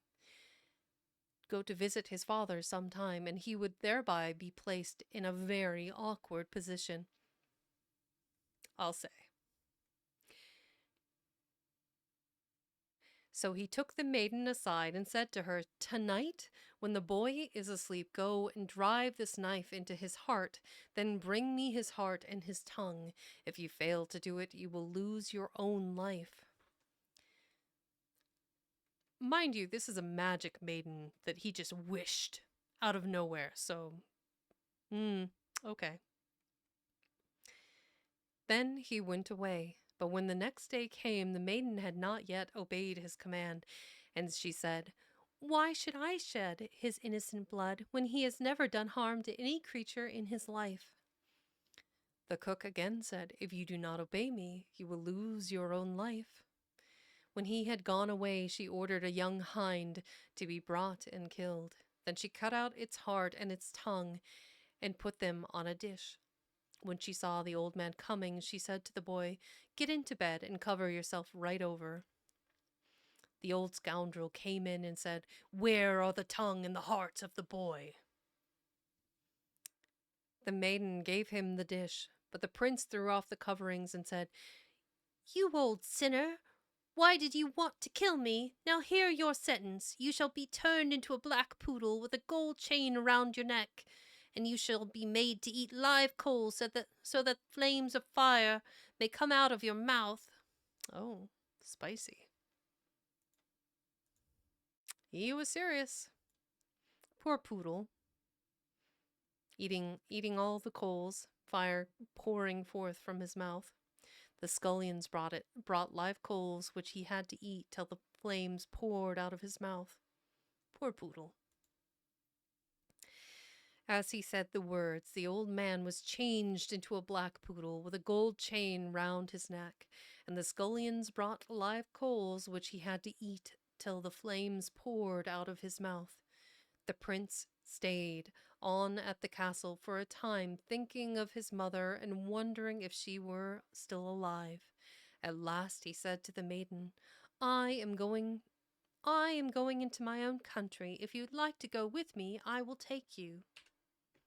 She answered, "Alas, it is so far off, and what should I do in a strange country where I know no one?" "You were conjured out of, like, thin air, lady. I don't... Okay." As she did not wish to go, and yet they could not bear to be parted, he changed her into a beautiful pink, which he took with him. Then he set out on his journey, and the poodle was made to run alongside till the prince reached his own country. She doesn't want to go, so he turned her into a flower. Okay. Arrived there, he went straight to the tower where his mother was imprisoned, and as the tower was so high, he wished for a ladder to reach the top. Then he climbed up, looked in, and cried, "Dearest mother, lady queen, are you still alive?" Pause. Didn't he say that there were no windows for which the sun or moon could penetrate this tower? It's just a big column. So where is he looking in from? Is there no roof? Is the tower so tall that the sun and the moon pass it by without penetrating into the... Okay, sure. Consistency, Grimm brothers, consistency. Okay. She, thinking it was the angels who brought her food come back, said, "I have just eaten. I do not want anything more." Then he said, "I am your own dear son, whom the wild animals were supposed to have devoured, but I am still alive, and I shall soon come and rescue you." Then he got down and went to his father. He had himself announced as a strange huntsman, anxious to take service with the king, who said, "Yes." If he was skilled in game preserving and could procure plenty of venison, he would engage him, but there had never before been any game in the whole district. The huntsman promised to procure as much game as the king could possibly require for the royal table. Then he called the whole hunt together and ordered them all to come into the forest with him. He caused a great circle to be enclosed with only one outlet. Then he took his place in the middle and began to wish as hard as he could. Immediately, over 200 head of game came running into the enclosure. These the huntsman had to shoot, and then they were piled on to 60 country wagons and driven home to the king. So, for once, he was able to load his board with game, after having had none for many years. The king was much pleased and commanded his whole court to a banquet on the following day. When they were all assembled, he said to the huntsman, "You shall sit by me, as you are so clever." He answered, "My lord and king, may it please your majesty, I am only a poor huntsman." The king, however, insisted and said, "I command you to sit by me." As he sat there, his thoughts wandered to his dear mother, and he wished one of the courtiers would speak of her.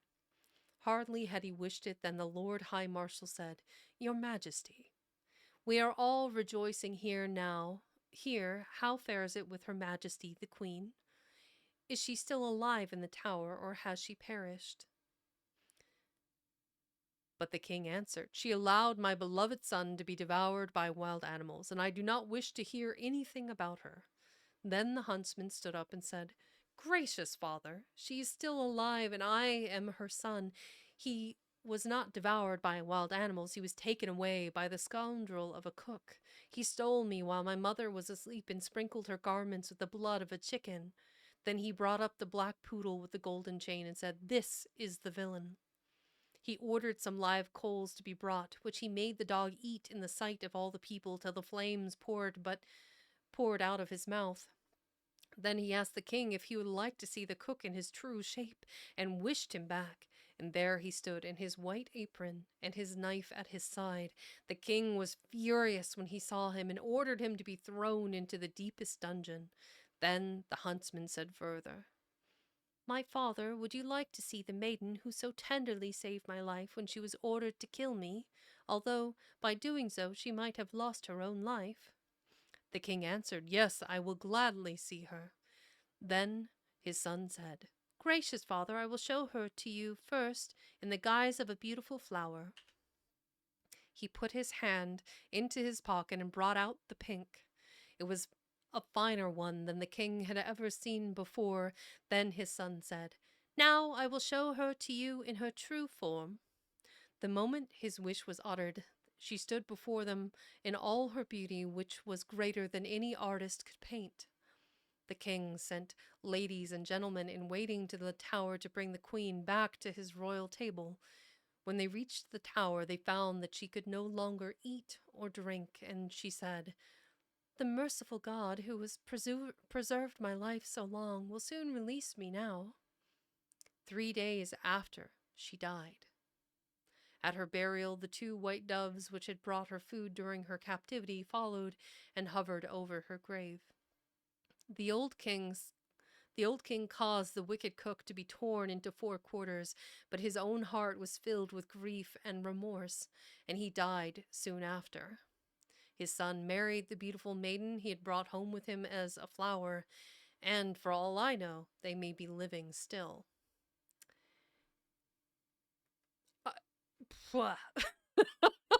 Grimm's fairy tales, they're a little bit wonky. I don't know what lesson there was to be taken from that, honestly. Uh, Queen gets released, she dies. The cook who did the deed is torn asunder, and the king, in grief, dies after his wife, which he spurned, mind you, for like years. And the young huntsman slash prince is like, "Okay, I'll just get married then."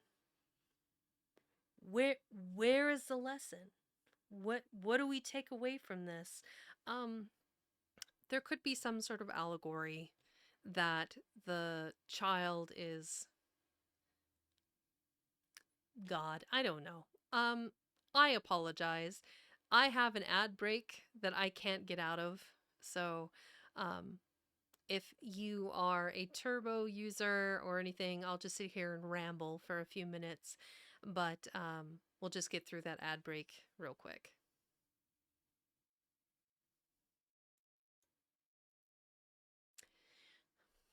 for those of you that are still here, that was an interesting story. Don't forget to stretch. You got it. I will absolutely do that. I'll just do a little quick.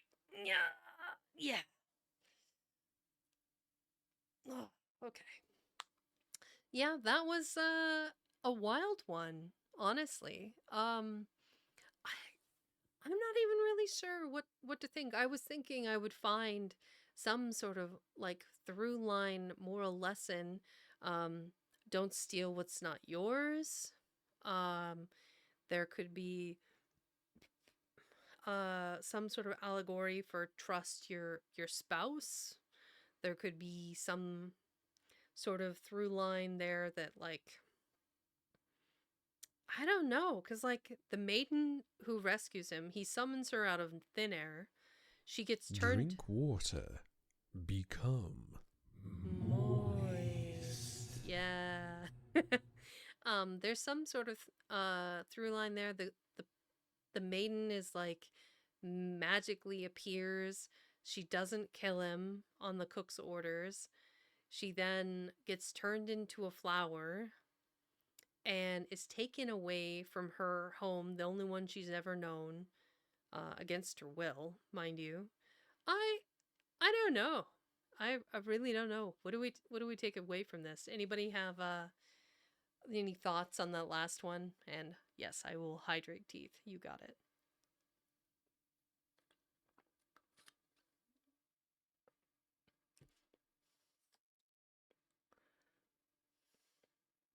I am now hydrated.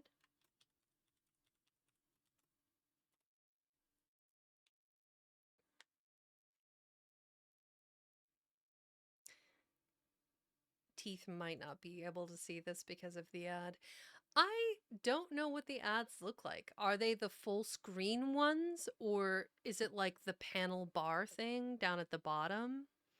Anybody can see this? It's like a what's the word I'm looking for? Subscriber or non-subscriber. I'll have to ask in 30 seconds and see what does an ad on Vexing Cat's channel look like.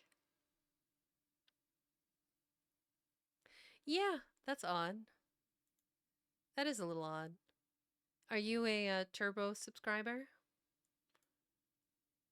Huh. Are you on mobile? That might be doing it. I noticed that the timing on ads for mobile versus PC is different. I don't know. But okay. Weird. Those of you that watch the ad, I appreciate you. I will read one more story and then I will call it quits for this evening. And then I will see who I can adventure to. Ruthie, who I had originally planned to, is done for the night. So I don't know if she's still here. But for those of you not in the know or those of you that came over from Ruthie's stream, Ruthie and I go way back, like 4 or 5 years ago. Dunno, Teeth. Dunno. Weird. She and I, we've even done like audio work together. We ran in some of the same circles. She got on the ball a lot faster than I did, getting on track to be a streamer and doing audio books and whatnot. I don't know. I was kind of hemming and hawing over it, and I wasn't sure if anyone would want to ever listen to me read stories or poetry or share my thoughts on literature and whatnot. So I'm pretty excited. This has been really fun because since the beginning of October of last year, I'm however many followers in now, and uh, it's been exciting. Like each little benchmark, like I surpassed 250 followers on Twitter today. It's just slowly but surely. I've got a link tree. Valen, can you do a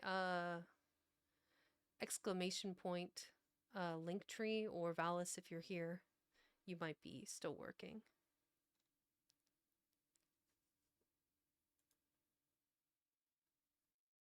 Awesome teeth. Yep. So I've got a couple of different links on my link tree. Please forgive me on my YouTube. I haven't quite figured out how I want to edit these stories and post them there, but that's the plan. I had originally created the YouTube because I was making live VODs of when I was playing New World, which I do not do and have not done in well over a year now. But yeah, Ruthie's good people has been, she's amazing talent, and I've just really enjoyed listening to her when I get a chance. It's her stream schedule doesn't always line up with my work schedule, but it did today. So I got a while of getting to hang out with her as she was talking about her upcoming and exciting changes. And if you guys aren't already following Ruthie, I highly recommend that you do so. Those of you that are from my vexed followers, check out Ruthie. She's awesome. Okay. And if everyone is here, ready, snug as a bug in a rug, I will read the last story for today. This one is called Clever Elsa. Fairy Tales of the Brothers Grimm, Clever Elsa. There was once a man who had a daughter called Clever Elsa. When she was grown up, her father said, "We must get her married." "Yes," said her mother, "if only somebody came who would have her." At last, a suitor named Hans came from a distance. He made an offer for her on condition that she really was as clever as she was said to be. "Oh," said her father, "she is a long-headed lass." And her mother said, "She can see the wind blowing in the street and hear the flies coughing." "Well," said Hans, "if she is not really clever, I won't have her." When they were at dinner, her mother said, "Elsa, go to the cellar and draw some beer." Clever Elsa took the jug from the nail on the wall and went to the cellar, clattering the lid as she went. To pass the time, when she reached the cellar, she placed a chair near the cask so that she need not hurt her back by stooping. Then she put down the jug before her and turned the tap, and while the beer was running, so as not to be idle, she let her eyes rove all over the place, looking this way and that. Suddenly she discovered a pickaxe just above her head, which a mason had by chance left hanging among the rafters. Clever Elsa burst into tears and said, "If I marry Hans and we have a child, when it grows big and we send it down to draw beer, the pickaxe will fall on its head and kill it." So there she sat, crying and lamenting loudly at the impending mishap. Impending? I mean, there's some time between now and a child old enough to draw beer, but okay. Here we go. Try it again. The others sat upstairs waiting for the beer, but clever Elsa never came back. Then the mistress said to her servant, "Go down to the cellar and see why Elsa does not come back." The maiden went and found Elsa sitting by the cask, weeping bitterly. "Why, Elsa, whatever are you crying for?" she asked. "Alas," she answered, "have I not cause to cry? If I marry Hans and we have a child, when he grows big and we send him down to draw beer, perhaps the pickaxe will fall on his head and kill him." Then the maid said, "What a clever Elsa we have!" And she too sat down by Elsa and began to cry over the misfortune. After a time, as the maid did not come back and they were growing very thirsty, the master said to the serving man, "Go down to the cellar and see what has become of Elsa and the maid." The man went down, and there sat Elsa and the maid weeping together. So he said, "What are you crying for?" "Alas," said Elsa, Have I not enough to cry for? If I marry Hans and we have a child, and we send it when it is big enough into the cellar to draw beer, the pickaxe will fall on its head and kill it." The man said, "What a clever Elsa we have!" And he too joined them and howled in company. The people upstairs waited a long time for the serving man, but as he did not come back, the husband said to his wife, "Go down to the cellar yourself and see what has become of Elsa." So the mistress went down and found all three making loud lamentations. "The lamentations of your women!" Every time I see that word, every time. And she asked the cause of their grief. Then Elsa told her that her future child would be killed by the falling of the pickaxe when it was big enough to be sent to draw the beer. Her mother said with the others, "Did you ever see such a clever Elsa as we have?" Her husband upstairs waited some time, but as his wife did not return and his thirst grew greater, he said, "I must go to the cellar myself to see what has become of Elsa." But when he got to the cellar and found all the others sitting together in tears caused by the fear that a child which Elsa might one day have, if she married Hans, might be killed by the falling of the pickaxe when it went to draw beer, he too cried, "What a clever Elsa we have!" Then he too sat down and added his lamentations to theirs.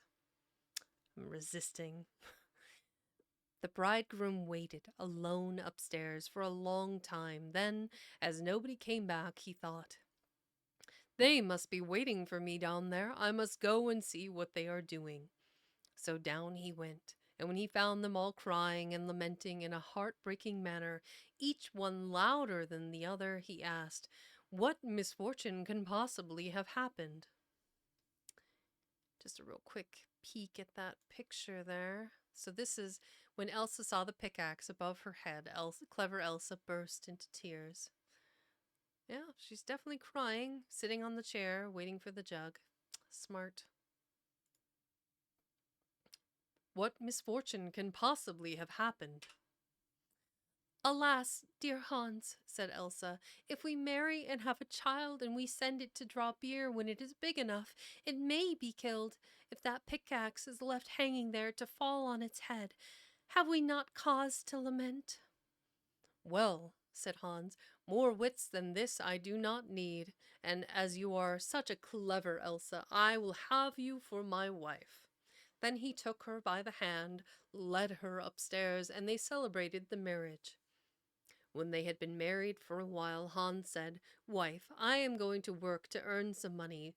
Do you go into the fields and cut the corn so that we may have some bread?" "Yes, my dear Hans, I will go at once." When Hans had gone out, she made some good broth and took it into the field with her. When she got there, she said to herself, "What shall I do, reap first or eat first? I will eat first." So she finished up the bowl of broth, which she found very satisfying. So she said again, "Which shall I do?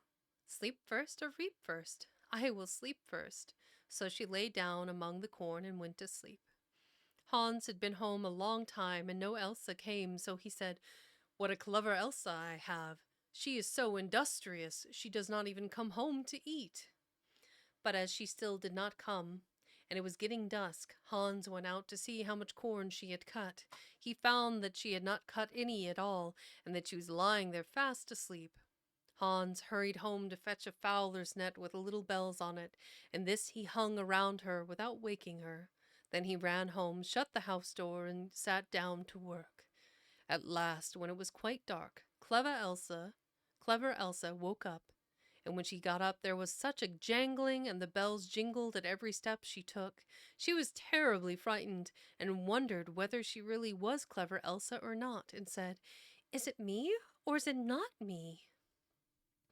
But she did not know what to answer and stood for a time doubtful. At last she thought, "I will go home and ask if it is me or if it is not me. They will be sure to know." She ran to the house, but found the door locked, so she knocked at the window and cried, "Hans, is Elsa at home?" "Yes, answered Hans. She is.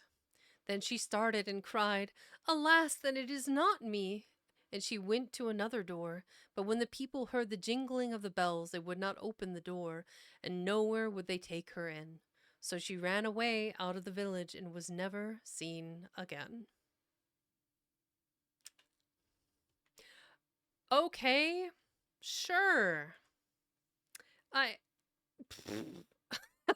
What? Like, where do we. How to. What?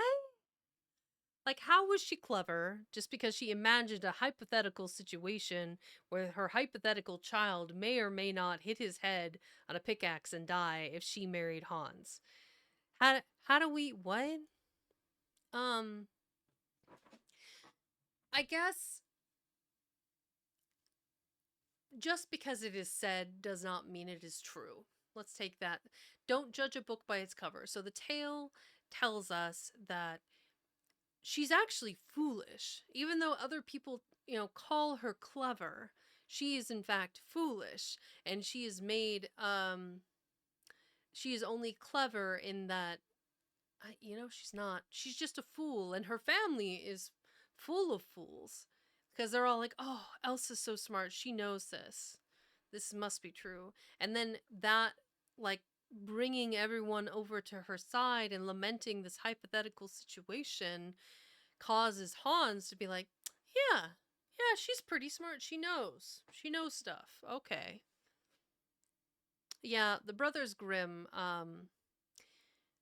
Wilhelm and, what was the other brother? Jacob. Jacob and Wilhelm wrote some interesting stories. But what's interesting, you have to take into consideration, they did not write these stories. They collected them from their Jacob specifically collected these stories from the Netherlands, Sweden, England, all over Europe. They collected these stories, Prussia, I think, too, different parts of remote Germany, to collect these folklore stories, these classically handed down stories, in some cases, word for word, and bring them back to Germany where they translated all of these various languages into this book, into not this specific book, but the one that they wrote in like the 1806, I think. This volume is about 100 years past that time. This is 1909 that this book was produced.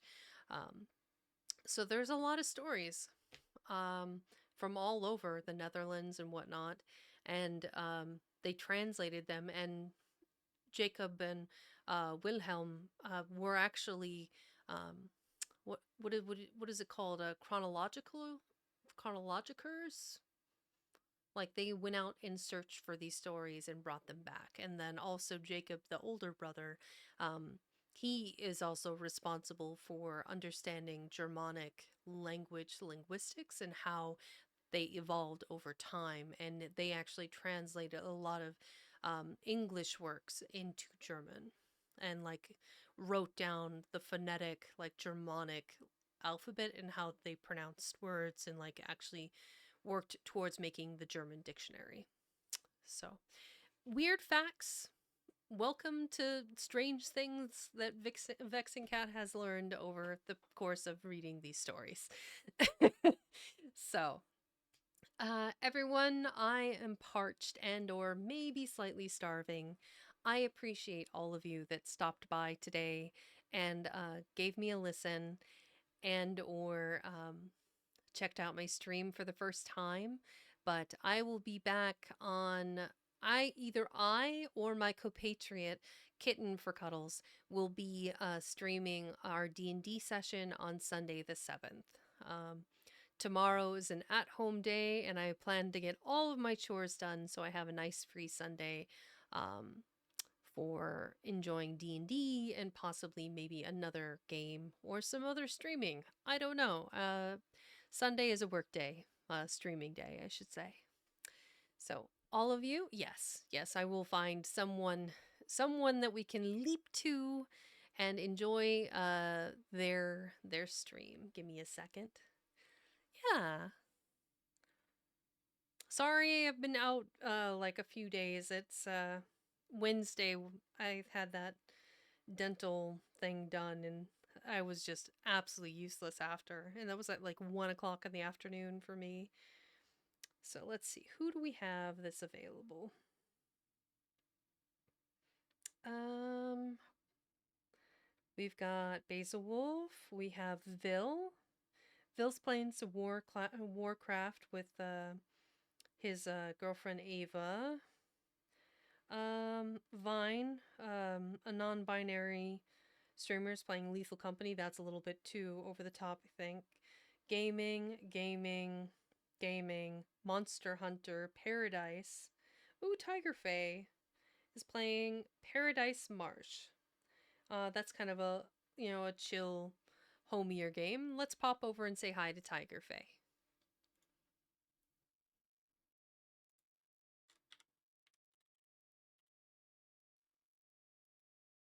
All right, all aboard. Choo choo. Let's go on the raid.